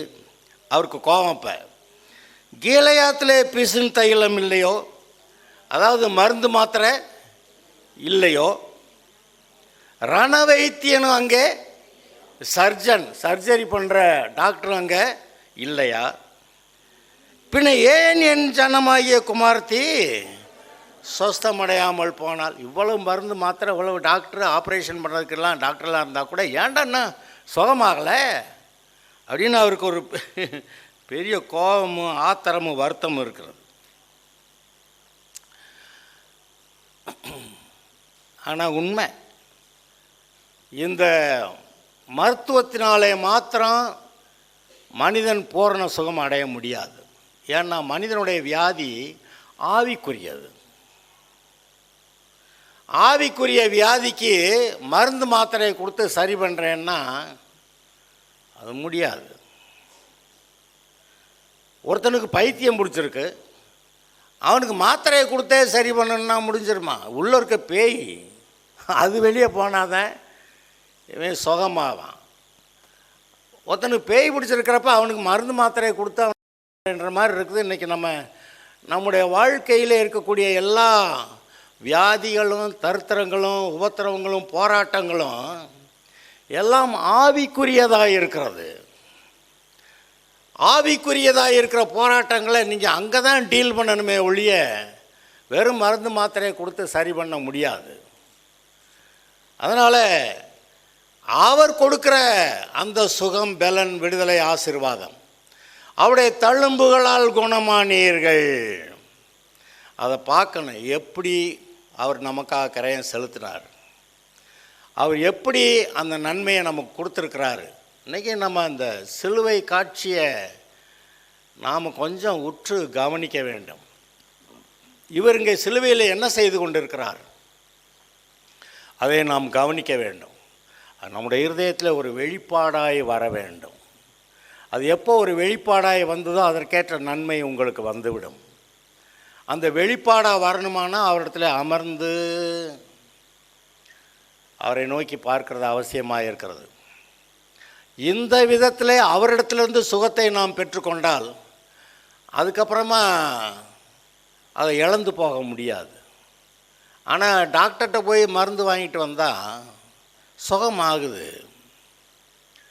இந்த கத்தி போய் வால் வந்து டும் டும்னு ஒரு கதை சொல்லுவாங்க. அது மாதிரி இந்த வியாதி போய் கொஞ்ச நாள் கழித்து பார்த்தா வேறு வியாதி வந்துடுது. அப்புறம் அந்த வியாதிக்காக மறுபடியும் டாக்டர்கிட்ட அங்கே மருந்து சுகம் கொடுக்குறாங்க, சுகமாகுது. வந்த வீட்டுக்கு வந்தால் திரும்ப கொஞ்ச நாள் கழித்து வேறு வியாதி. ஏன்னா உள்ளுக்குள்ளே பாவம் இருக்குது. அந்த பாவம் ஒவ்வொரு நேரமும் ஒவ்வொரு வியாதியாக, ஒவ்வொரு வீட்டில் பிரச்சனையாக, ஒவ்வொரு சண்டையாக, ஏதாவது ஒரு மற்றவங்களோட ஒரு பிஸ்னஸ் டீல் பண்ணால் அதில் பெரிய நஷ்டமாக அப்படியெல்லாம் வந்து தொலைச்சிருது. நம்ம காசு கொடுத்து நிலத்தை வாங்கி வச்சுருப்போம், கடைசிக்கு அளந்து பார்த்தா அங்கே சொன்ன அளவுக்கு இருக்காது. இதெல்லாம் என்ன செய்கிறது? நிறைய பேர் ஏதோ சொல்லிட்டு வர்றாங்க. பரிதாபமாக இருக்குது. என்னமோ நினச்சி போனால் அது சொத்து பூரா போச்சுங்கன்ட்டு வர்றாங்க. அப்போ அவ்வளோ பெரிய நஷ்டங்கள். அது எல்லாம் ஆவிக்குரியதாக இருக்கிறது. நம்ம தான் போய் ஏமாந்து போய் அங்கே ஆசைப்பட்டு அதில் விழுந்து அவனவன் தன் சுய இச்சையினால் இழுக்கப்பட்டு சிக்குண்டு சோதிக்கப்பா. அவன் இச்சையினால் போய் அங்கே விழுந்துட்டு அப்புறமேல அங்கே விழுந்துக்கிட்டு கதறது. யோனா சும்மா இருக்க மாட்டாமா, போய் இங்கே இருக்க மாட்டான், வேறு எங்கேயோ ஓடுறேன்னு கப்பல் ஏறி கடைசிக்கு அவன் இந்த கப்பலில் ஏறினதுனால கப்பல்காரனுக்கெல்லாம் பிரச்சனை.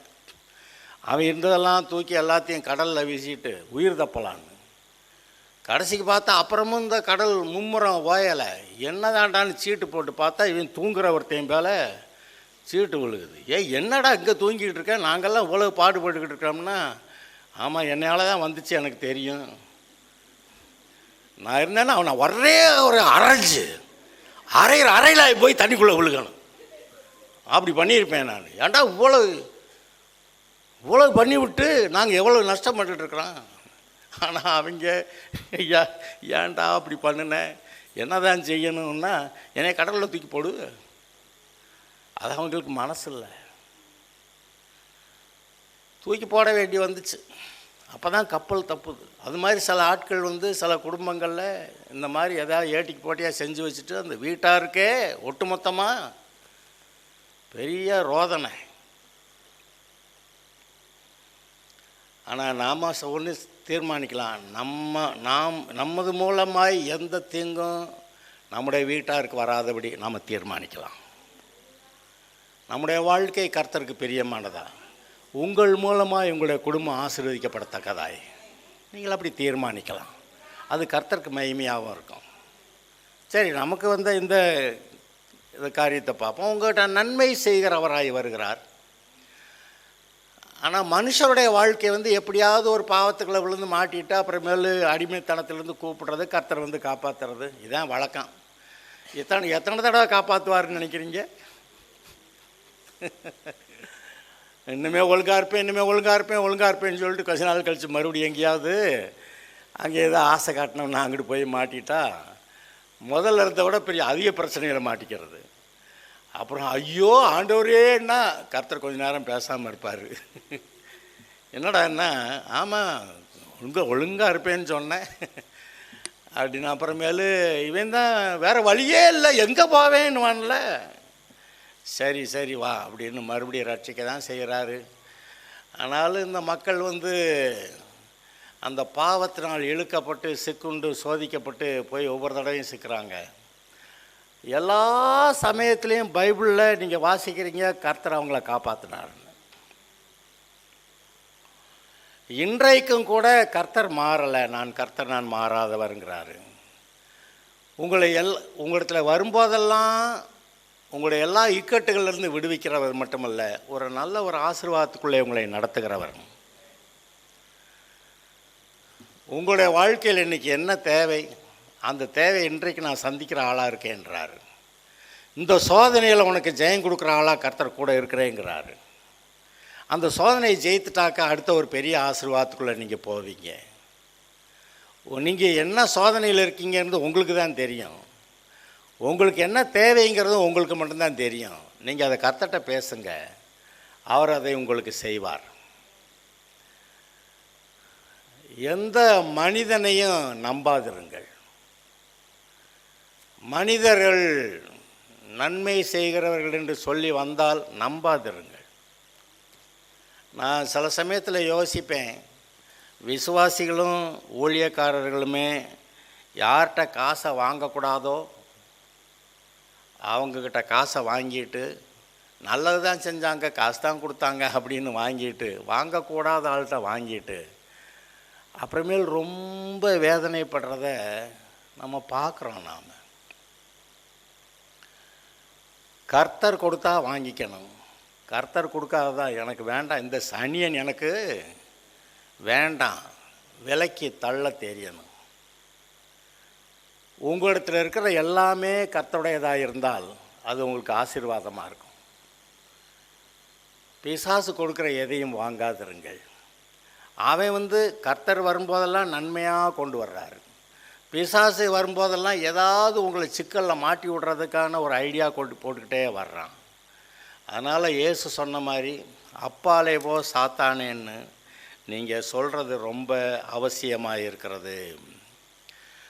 இன்றைக்கு நானும் ஒரு பெரிய தீர்மானத்தோடு தான் இருக்கிறேன். நான் ஒரு மாதிரி நிதானமாக பைபிளை வாசித்து பார்த்துட்டு ஓரளவுக்கு கர்த்தர் என்ன செய்கிறாருன்னு தெரிந்து சொல்லுகிறேன். கர்த்தர் உங்களிடத்தில் வரும்போதெல்லாம் நன்மையானதை பேசுகிறார். நீங்கள் இங்கே சர்ச்சுக்கு வரும்போதும் சரி, நீங்கள் என்கிட்ட தனியாக எப்போயாவது ஏதாவது பேசினாலும் சரி, நன்மையானதை மட்டுமே உங்களுக்கு சொல்லும்படி நான் தீர்மானித்திருக்கிறேன். சில சமயத்தில் 2 டோஸ் விட கூட செய்வேன். ஏன்டா அப்படி செஞ்சேன்னு, அது கூட உங்களுக்கு நன்மையாக தான் இருக்கும். ஏன்னா நீங்கள் தப்பு பண்ணுறப்ப நான் டோஸ் விடலைன்னா பாஸ்டர் ஒன்றும் சொல்ல மாட்டார், கடைசியில் பாதாளத்துக்கு போன ஒருபாடு தான் தெரியும். ஐயய்யா பாஸ்டர் ஒன்றும் சொல்லாமல் இருந்ததுனால நான் பாட்டுக்கு பாதாளத்தில் வந்து இறங்கிட்டேன்.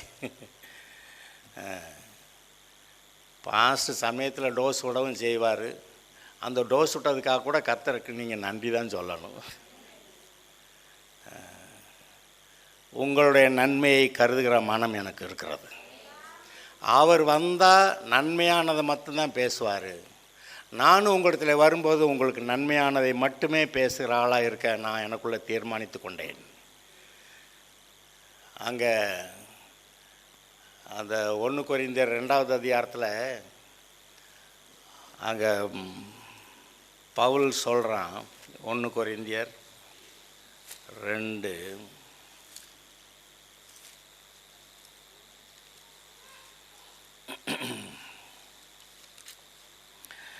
சகோதரரே, நான் உங்களிடத்தில் வந்தபோது தேவனை பற்றிய சாட்சியை சிறந்த வசனிப்போடாவது ஞானத்தோடாவது அறிவிக்கிறவனாக வரவில்லை. இயேசு கிறிஸ்துவை சிலுவையில் அறையப்பட்ட அவரே அன்றி வேறொன்றையும் உங்களுக்குள்ளே அறியாதிருக்க தீர்மானித்திருந்தேன். அல்லாமலும் நான் பலவீனத்தோடும் பயத்தோடும் மிகுந்த நடுக்கத்தோடும் உங்களிடத்தில் இருந்தேன். உங்கள் விசுவாசம் மனுஷருடைய ஞானத்தினால் அல்ல, தேவனுடைய பலத்தில் நிற்கும்படிக்கு என் பேச்சும் என் பிரசங்கமும் மனுஷ ஞானத்துக்குரிய நயவசனம் உள்ளதா இராமல் ஆவியினாலும் பலத்தினாலும் உறுதிப்படுத்தப்பட்டதாக இருந்தது. நான் உங்கள்கிட்ட வர்றப்ப கர்த்தருடைய வார்த்தையை, சுவிசேஷத்தை, சத்தியத்தை அதை மட்டும்தான் பேசுகிறதுன்னு தீர்மானிச்சிருந்தேன்றான்.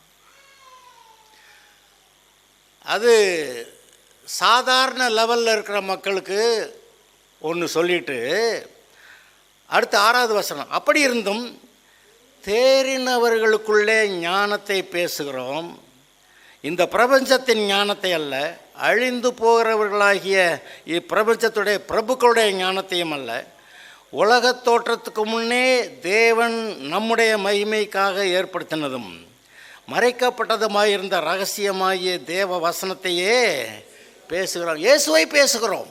அதான்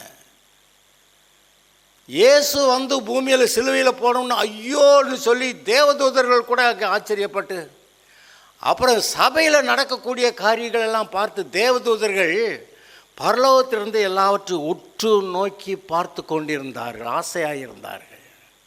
ஏன்னா அவங்களுக்கே தெரியாது இந்த சபையில் நடக்கக்கூடிய காரியங்கள். அந்த இயேசுவை குறித்து, அந்த ரகசியமாக இருந்த இயேசுவை குறித்து உங்களுக்கு அறிவிக்கிறோம். அப்படி பவுல் இந்த இடத்துல இந்த 2வது அதிகாரத்தில் சொல்கிறத நீங்கள் பார்க்குறீங்க. உலகத் தோற்றத்துக்கு முன்னே தேவன் நம்முடைய மகிமைக்காக, அவருடைய மகிமைகள் இது நம்முடைய மகிமைக்காக ஏற்படுத்தினது மறைக்கப்பட்டதுமாக இருந்த ரகசியமான தேவ ஞானத்தை இயேசுவை பேசுகிறோம். அதை பிரபஞ்சத்து பிரபுக்களில் ஒருவனும் அறியவில்லை. அறிந்தார்களானால் மகிமையின் கர்த்தரை அவர்கள் சிலுவையிலே அறைய மாட்டார்களே. விவரம் தெரிஞ்சிருந்தா இயேசு சிலுவையிலே அரைஞ்சிருப்பான். எழுதியிருக்கிறபடி தேவன் தமிழ் அன்பு கூறுகிறவர்களுக்கு ஆயத்தம் பண்ணவைகளை ஜனங்களுடைய கண்கள் காணவும் இல்லை, காது கேட்கவும் இல்லை, அவைகள் மனுஷனுடைய இருதயத்தில் தோன்றவும் இல்லை. ஆனால் நமக்கோ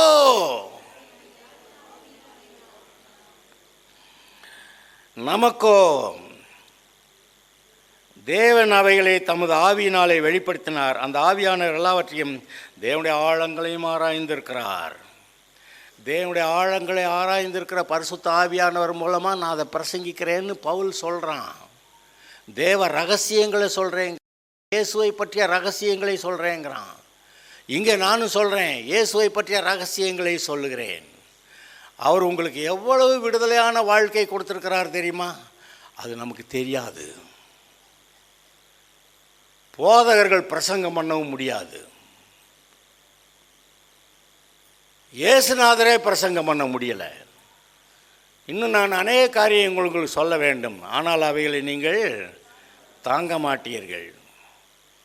நான் போயிடுறேன், ஆனால் இன்னொருத்தர் வருவார், அவர் வந்து சொல்லிக்கிடுவார். இப்போ பாஸ்டர்கள் கூட பிரசங்கிக்க முடியாது, ஆனால் தேவன் தம்முடைய ஆவியினாலே உங்களுக்கு அதிகமாய் பேசுவார், வருங்காரியங்களை குறித்து பேசுவார். வழிநடத்தக்கூடிய தேவன் உங்களுக்கு பரிசுத்த ஆவியானவர் இருக்கிறார். பாவத்தை குறித்து, நீதியை குறித்து, நியாய தீர்ப்பை குறித்து கண்டித்து உணர்த்துகிறவர். அப்புறம் வழி நடத்துகிற தேவன், போதிக்கிற தேவன். என்ன சொல்கிறார் கடைசியில்? சத்தியத்தை அறிவீர்கள். ஆமாம், சத்தியத்தை அறிவீர்கள். அதை அறிஞ்சிங்கன்னா, எது சத்தியம்னு தெரிஞ்சால் நீங்கள் நல்லா இருப்பீங்க. நான் பார்த்துருக்கிற அளவில் நாம் அனுபவிக்கும்படி கர்த்தர் கொடுத்த எவ்வளவோ நன்மைகளை நமக்கு நம்முடைய அறியாமையினாலே அந்த நன்மைகளை நாம் அனுபவிக்காமல் இருக்கிறோம் என்பது ரொம்ப ரொம்ப உண்மையாக இருக்கிறது. அதனால் நீங்கள் ஜெபத்தில் கர்த்தாவே, ஏன்னா பாஸ்டரும் பேச முடியாது. பாஸ்டர் பேசினா பாஸ்டர்கிட்ட ஒரு முத்திரை குத்திடுவாங்க. அந்திகிறிஸ்து இந்த திண்டுக்கல்ல தான் இருக்கிறான்னு கூட சொல்லிடுவாங்க. அந்திகிறிஸ்து எங்கேயோ ஒரு இடத்துல பிறந்து இருக்கிறானா. போப்பாண்டவரே சொல்லியிருக்கிறார். ஹலோ, போப்பாண்டவரே சொல்லியிருக்கிறாரு, அந்திகிறிஸ்து எங்கேயோ ஒரு இடத்துல இருக்கிறான். அவன் ஏற்கனவே பிறந்து வளர்ந்துக்கிட்டு இருக்கிறான். ஒரு நாள் திடீர்னு பதவிக்கு வந்துடுவான் அப்படின்னு அவரே சொல்லியிருக்கிறார். அதனால தான் நானும் சொல்லுவேன், 15 வருஷ கணக்கே சொல்லிக்கிட்டு இருக்கேன்ல. இயேசுநாதர் வருவார், சபையை தூக்கிட்டு போயிடுவார். அதுக்கப்புறம் அந்திகிறிஸ்து விடுதலையாக பூமியில் வேலை செய்வான். அப்போ அந்த 7 வருஷ உபத்திரவ காலம் ஆரம்பிக்கிறது. அந்த வெளிப்படுத்தின விசேஷம் முதல் 3 அதிகாரங்கள் சபையை பற்றியது. இப்போ அந்த சபை நம்ம இங்கே இருக்குது. அந்த 3 அதிகாரங்களுக்கு பிறகு பார்த்திங்கன்னா சபை அங்கே வெளிப்படுத்தின விசேஷத்தில் சபையை பற்றி சொல்லவே இல்லை. அந்த 3 அதிகாரங்கள் சபை. 4வது அதிகாரம் 1-2 வசனத்திலே சபை மேலே போயிடுது. இங்கே ஏறி வா என்று சொல்ல சத்தத்தை கேட்டேன், ஏறி போனேங்கிறான். அப்போ சபை மேலே போயிடுது. அதுக்கு பிறகு இஸ்ரவேல் தேசத்தில் என்ன நடக்குங்கிறத பற்றி மட்டும்தான் அந்த வெளிப்படுத்தின விசேஷத்தில் எழுதியிருக்குது. இப்போ நாம் சபை காலத்தில் இருக்கிறோம். சபையோடைய ஃபேகண்ட் கடைசி நேரத்தில் நம்ம இருக்கிறோம். அது சிலர் சொல்லுவாங்க, நான் சொல்லுவேன், நம்ம விரும்பினா விசுவாசிச்சா தீர்மானித்தா சாகாமல் இருக்கலான்னு கூட நான் சொல்லுவேன். ஆனால் அவ்வளவுக்கு நமக்கு முடியுமாங்கிற ஒரு கேள்வி ஒரு பக்கம் இருக்க தான் செய்யுது. நான் உயிரோடு இருந்து விசுவாசிக்கிறவனே ஒன்று மறிக்காமலும் எத்தனை வருஷத்துக்கு மறிக்காமல் இருப்பான்? இன்னொரு 50 வருஷத்துக்கா? அவர் கணக்குப்படி பார்த்தா, யார் நம்ம கணக்கு இல்லை, அவர் கணக்குப்படி பார்த்தா பாவம் செஞ்சனால மரணம் வந்துச்சு. இப்போ இயேசு பரிகாரம் பண்ணிட்டாரு. இப்போ சாகக்கூடாதுல்ல.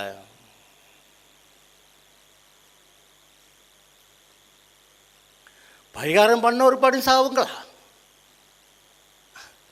ஆமாடா, அப்படித்தான் ஒரே தரம் மறிப்பதும் பின்பு நியாயத்திற்படை. ஏன்னா ஏகப்பட்ட ஜனம் அப்படி தாண்டா போகுது அப்படின்ட்டு. ஆனால் யாராவது ஒருத்தன் நான் விசுவாசிக்கிறேன் அப்படின்னு சொல்லிட்டான்னா, அப்போ நான் உயிரோடு இருக்கலாம் அப்படின்னு சொல்லிவிட்டு, உயிரோடு இருக்கலான்னு சொல்லிவிட்டு அவருடைய அக்கிரமங்களை எல்லாம் மன்னித்து நோய்களை எல்லாம் குணமாக்கி அழிவுக்கு விலக்கி மீட்டு கிருபையினால் இரக்கங்களினால் முடிசூட்டி நன்மையினால் உன் வாயை திருப்தியாக்குகிறார். கழுவுக்கு சமானமாய் திரும்ப உன் வயது ஏன் வாழ வயது? ஏன் சின்ன பிள்ளையா ஆகக்கூடாதா? ஒரு 10 வயசு ஆளாக்கி விடக்கூடாதா? அது செய்ய மாட்டார். ஏன்னா கர்த்தர் மனுஷனை உண்டாக்குறப்ப ஒரு வாலிபனா பொண்ணை சிருஷ்டிக்க ஒரு வாலிப பிள்ளையா அப்படி தான் சிருஷ்டித்திருந்தார். அதனால் வயசு திரும்பினாலும் கூட 5 வயசுக்கெல்லாம் போகாது. 5 வயசுனா லூஸ் ஒன்றும் தெரியாத பிள்ளையாக போயிடும். ஆனால் விவரம் தெரிஞ்ச ஆள் அப்படின்னு பார்த்தீங்கன்னா கர்த்தர் ஆபிரகாம் அந்த ஆதாமே நல்ல வாலிபனா, தேவனுடைய காரியங்களை அறிந்து கொண்டவனா, எப்படி தேவனுடைய காரியங்களை செயல்படுத்தலான்னு, எப்படி வாழலான்னு, எப்படி ஜெயமான வாழ்க்கையை வாழலான்னு தெரிந்தவனா, அதே சமயத்தில் நல்லா சுகத்தோட கூட பலத்தோட கூட அவன் வாழ்ந்திருந்து சாகாமல் இருந்திருந்து வாழ்கிறதுக்கு அவனை உண்டாக்கியிருந்தாரே, இப்போ கெட்டுப்போனேன், அதனால சரி போய் இப்படி போச்சு, நான் மறுபடியும் கொண்டு போய் அங்கே சேர்க்குறேன், எங்கே அந்த வாலிபனாக கொண்டு போய் சேர்க்குறேன் அப்படின்னு கர்த்தர் சொல்கிறார். ஏன்னா அவருடைய ஒரிஜினல் பிளான் வந்து வாலிபனாக இருக்கணுங்கிறது தான். இப்போ இன்றைக்கி நீ நன்மையினால் உன் வாயை திருப்தியாக்கினால், நன்மையினால் உன் வாயை திருப்தியாக்குகிறார் அப்படி போட்டிருக்குது. திருப்தியான பிறகு உன் வயது திரும்ப வாழ வயது போல் ஆகிறது. அதை நான் இப்படியே வேறு மாதிரி சொல்கிறேன். எப்படி? நீ உன் வாயை நன்மையால் திருப்தியாக்கினால், எது நன்மை? அவர் கொடுக்குற வாக்கு தத்தங்கள் தான் நன்மை. உலகத்தில் மீதி எல்லாம் பேய்த்தனமாக இருக்கிறது, அசுத்தமாக இருக்கிறது, அக்கிரமமாக இருக்கிறது, தீட்டாக இருக்கிறது, அருவருப்பாக இருக்கிறது. உலகமே ஒரு பேய்த்தனத்துக்குள் கிடக்கிறது. இந்த உலகத்தில், இந்த பூமியில் எப்படி கர்த்தர் அந்த கெட்டு போன உலகத்தில் ஒரு ஏதேன் தோட்டத்தை உண்டாக்கி வச்சாரோ அதுபோல் உங்களை ஒரு ஏதேன் தோட்டமாக உண்டாக்கி வச்சிருக்கிறார். உங்களுக்குள்ள கர்த்தர் இருக்கிறார். இப்போ மனிதனை உண்டாக்குனது எப்படி வாலிபனாக உண்டாக்குனாரோ, தெளிந்த புத்தி உள்ளவனா, ஆழ்ந்து கொள்ளக்கூடிய திறமை உள்ளவனா உண்டாக்குனாரோ, அதுபோல் இன்றைக்கு மறுபடியும் வயசான ஆளுங்க, புத்தியில் வயசாக இருந்தாலும் சரி, சரீரத்தில் வயசாக இருந்தாலும் சரி, எல்லாத்தையும் சரி பண்ணி வாலிபனை ஆக்கிற அந்த வேலையை, அது உண்மையா பொய்யா? ஆக்குவாரா ஆக்க மாட்டாரா? சொன்னது சும்மா ஏதாவது கதை விட்டாரா? ஒரு வார்த்தை பொய் சொல்லியிருந்தா கூட கர்த்தாவே ஸ்தோத்திரம், நீர் இதில் பொய் சொன்னீர், வேறு எந்த காரியத்தில் நீர் பொய் சொல்ல மாட்டீர்னு நான் எப்படி நம்புறது? பரலம் கொண்டு போய் சேர்ப்பீரோ இல்லையோ? எப்படி அடிப்படைகளை வெண்டு போயிடும். அதனால் அவர் தன்னுடைய வாயின் வார்த்தைகளை எல்லாவற்றையும் நிறைவேற்றுகிறவராய் இருக்கிறார். பொய்யுரையாத தேவனாய், சொன்னதை செய்கிறவராய், வாக்கு மாறாதவராய் அவர் இப்படி இருக்கிறாரு. அதனால் இவர் திரும்ப வாழ வயது போல் ஆகிறது. ஏன்னா ஒன்றுமே தெரியல, யார் அப்படி ஆனது? ஆபிரகாம் சாராள்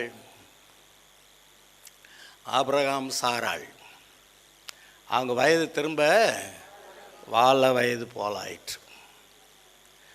அந்த வாழ வயது போல் ஆன பிறகு அங்கே அந்த தேசத்து ராஜா, ஏன் இப்படி ஒரு அழகான ஒருத்தி இருக்கிற, அவளை போய் பிடிச்சிட்டு வாடான்னு கொண்டு போயிட்டான். அப்போ வயதான கிழவியாக இருந்த ஒரு ஆள் இப்படி ஒரு வாலிப பெண்ணா?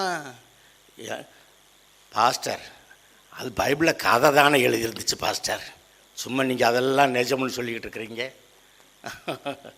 அப்புறம் பரலோகமும் ஒரு கதை தான். ஒரு ஆள் ஒரு பைபிள் காலேஜில் ப்ரொஃபஸர் ஒரு ஆள் சொன்னார், ஏய் நீ சந்தோஷமாக இருந்தால் பரலோகத்தில் இருக்கிற, நீ துக்கமாக இருந்தால் நரகத்தில் இருக்க, அப்படி தான் போ, அதுக்கு மேலே பரலோகம் கிடையாது நரகம் கிடையாது அப்படின்னு. யார்? Bible college professor. ரொம்ப சூப்பர் தான்.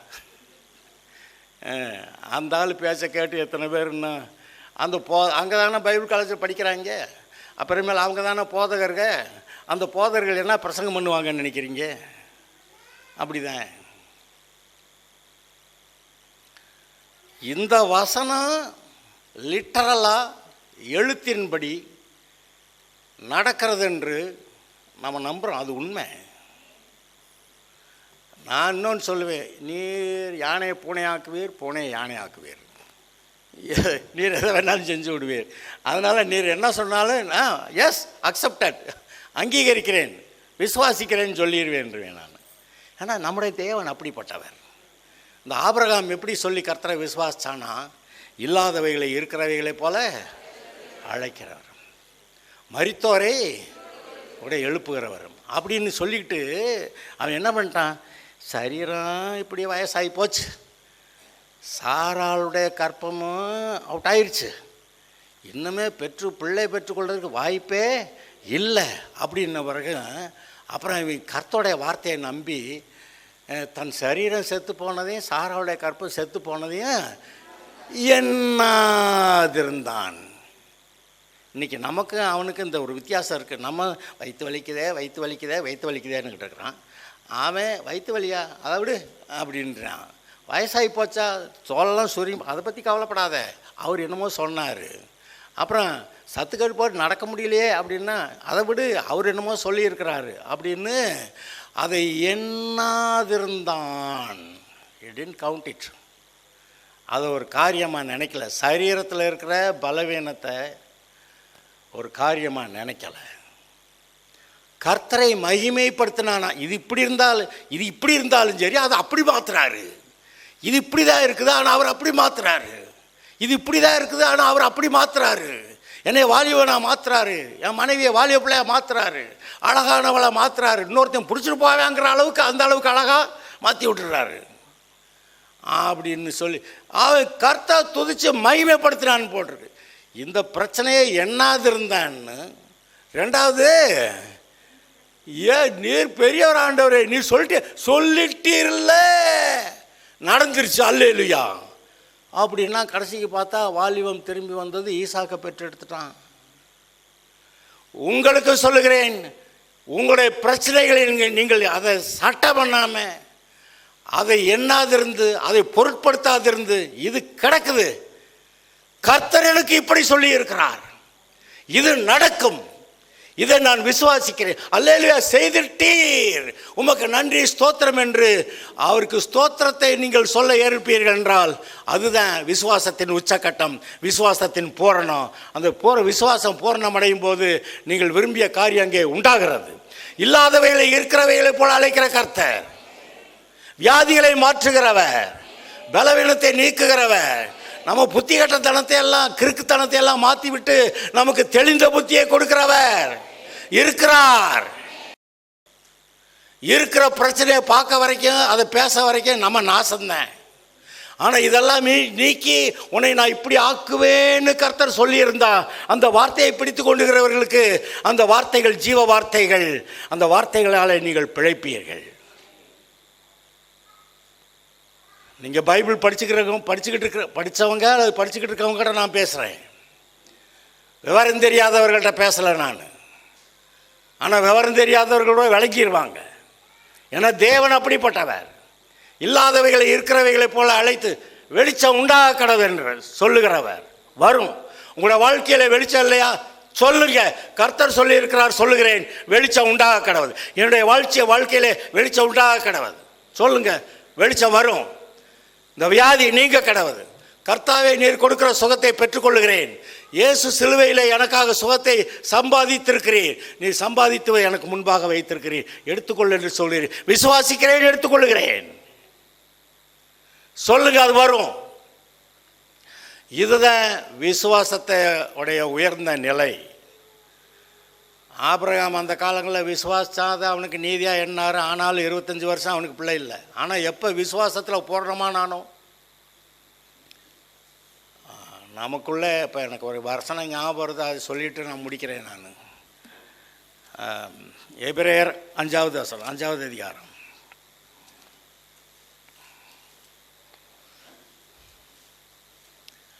அதில் நான் குமாரனாக இருந்தும் பட்ட பாடுகளினாலே கீழ்ப்படியலை கற்றுக்கொண்டு பூரணரான பின்பு அதெல்லாம் சொல்லியிருக்கிறேன். ஆனால் அதுக்கு முன்னாடி ஒரு வசனத்துக்கு இப்போ நம்ம போகலாம். 7வது வசனம், அவர் மாம்சத்தில் இருந்த நாட்களில் தம்மை மரணத்திலிருந்து ரட்சிக்க வல்லமையுள்ளவரை நோக்கி பலத்த சத்தத்தோடும் கண்ணீரோடும் விண்ணப்பம் பண்ணி வேண்டுதல் செய்து, என்னவா அந்த பயபக்தி நம்மக்கிட்ட கொஞ்சம் இருக்க கிடவது. கர்த்தாவே ஸ்தோத்திர ஆண்டவரே, நம்முடைய நடவடிக்கைகள் எல்லாவற்றிலையும் நாம் கர்த்தரிடத்தில் பயபக்தி உள்ளவர்கள் என்று நாம் காணப்படுவோமாக. எங்கேயோ ஒரு இடத்துல போட்டிருக்கா, ஈசாக்கின் பயபக்திக்குரிய அப்படி தேவன் போட்டிருக்கா. அப்போ எங்கேயோ அது ஒரு வரி அவனை பற்றி சொல்கிறப்ப அந்த ஒரு வார்த்தையை மாத்திரம் சொல்கிறாரு, ஈசாக்கின் பயபக்திக்குரியவர். ஆதியாகமம் 31 ஆதியாகமம் 31 வசனம் சொல்லுப்பா, வாசிப்பா. ஆபிரகாமின் தேவனும் நாகோரின் தேவனும் அவர்கள் பிதாக்களின் தேவனுமாய் இருக்கிறவர் நமக்குள்ளே நடுநின்று நியாயம் தீர்ப்பாராக என்றான். அப்பொழுது யாக்கோபு தன் தகப்பனையாகிய ஈசாக்கின் பயபக்திக்குரியவர் மேல் ஆணையிட்டான். ஆதியாகமம் 31:42. என் பிதாவின் தேவனாகிய ஆபிரகாமின் தேவனும் ஈசாக்கின் பயபக்திக்குரியவரும் என்னோடு இராமல் போனால் நீர் இப்பொழுது என்னை வெறுமையாய் அனுப்பிவிட்டிருப்பீர். ஆபிரகாமின் தேவனும் நாகோரின் தேவனும் அவர்கள் பிதாக்களின் தேவனுமாயிருக்கிறவர் நமக்குள்ளே நடுநின்று நியாயம் தீர்ப்பாராக என்றான். அப்பொழுது யாக்கோபு தன் தகப்பனாகிய ஈசாக்கின் பயபக்திக்குரியவர் மேல், அந்த ஈசாக்கை பற்றி சொல்கிறப்ப பயபக்திக்குரிய தேவன் அப்படின்னு சொல்லி அது ஒரு வரி. இப்போ நம்ம எபிரேயர் 5 வாசிக்கும் போதும் அவர் தமக்கு இருந்த பயபக்தி நிமித்தம் கேட்கப்பட்டு, அதை கொஞ்சம் கவனிப்போமாக. அது மட்டும் இல்லை, இயேசு உங்களுக்கு என்ன சம்பாதித்து வைத்திருக்கிறாரோ சிலுவையில், அதை தான் நீங்கள் பார்க்கணும். அது எனக்கு உண்டாயிருக்கிறதுன்னு நீங்கள் சொல்லணும். சரீர சூழ்நிலைகளோ குடும்ப சூழ்நிலைகளோ சுற்றிலுமாக இருக்கக்கூடிய மற்ற மனிதர்கள் வேலை பார்க்க இடத்துல இருக்கக்கூடிய எல்லா சூழ்நிலைகளோ ஏட்டிக்கு போட்டியாக இருந்தாலும், அது அப்படி இருந்தாலும் இப்படி செய்கிற கர்த்தர் ஒருவர் இருக்கிறார். ஒழுங்கின்மை வெறுமையுமாய் இருள் இருந்த பூமியில் வெளிச்சத்தை உண்டாக்கினவர் இன்றைக்கு என்னை பேச சொல்கிறாரு, வெளிச்சத்தை உண்டாக்கு சொல்கிறாரு. நீங்கள் சரியாக பேசுனீங்கன்னா அந்த வெளிச்சம் வரும். அவர் எப்படி சிருஷ்டித்தாரோ அதுபோல் நீங்களும் சிருஷ்டிப்பின் திறன் உள்ளவர்கள். சிருஷ்டிப்பின் திறன் உள்ளவர்கள் ஏன்னு கேட்டால், அவருடைய ஆவியத்தை ஆதாமுக்குள்ளே வச்சார். அந்த ஆதாமின் ஆவி தான் இன்றைக்கி, அதுபோல் ஆவியத்தை நம்ம குழந்தைய பிறந்தப்போ நமக்குள்ளே அவருடைய ஆவியை தான் நமக்குள்ளே வச்சிருக்கிறாரு. அந்த தேவனுடைய ஆவிக்கும் நமக்குள்ளே இருக்க மனித ஆவிக்கும் வித்தியாசமே இல்லை. அவர் எப்படி சிருஷ்டித்தாரோ அதுபோல் நீங்களும் சிருஷ்டிக்கிறீங்க. பேசுங்க, உண்டாகுது. இன்றைக்கி நம்ம வாழ்க்கையில் என்னத்தெல்லாம் பேசணுமோ அதுதானே உண்டாகிருக்கு. எல்லாம் நல்லதாக பேசுனதெல்லாம் நல்லதாக வந்திருக்கு, கெட்டதாக பேசுனதெல்லாம் கெட்டதாக வந்திருக்கு. அதான் சொல்லுவேன், கர்த்தர்கிட்ட நன்மை மட்டும் இருந்துச்சு, நல்லதாக பேசினார். பிசாசுக்கிட்ட தீமையாக இருந்துச்சு, அதாக பேசினான். ஆனால் நம்மக்கிட்ட நன்மையும் இருக்குது தீமையும் இருக்குது. நினச்ச நேரம் நன்மையை எடுத்து விட்றான், கொஞ்ச நேரம் தீமையை எடுத்து விட்றான். ரெண்டும் கலந்த வாழ்க்கையாக பூமி இந்த வாழ்க்கை ஆகி போயிடுச்சு. இப்போ நீங்கள் ஒரு தீர்மானம் எடுத்தா, இன்று முதல் தேவன் எனக்கு வைத்திருக்கிற நன்மைகள், இயேசு சிலுவையில் எனக்காக சம்பாதித்த அந்த நன்மைகளை, அவைகளை நான் பார்க்கிறேன், நினைக்கிறேன், அவைகளை பேசுகிறேன். இதை தவிர மாற்றி பேச மாட்டேன். கர்த்தர் நன்மை தான் பேசுவார். அவருடைய பிள்ளைய நான் நன்மையை தான் பேசுவேன். என் வாழ்க்கையில் நன்மை உண்டாகும்.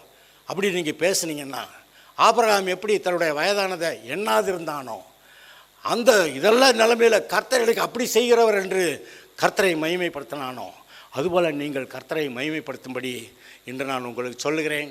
நீங்கள் வாழ்ந்திருப்பீர்கள், செழித்திருப்பீர்கள்.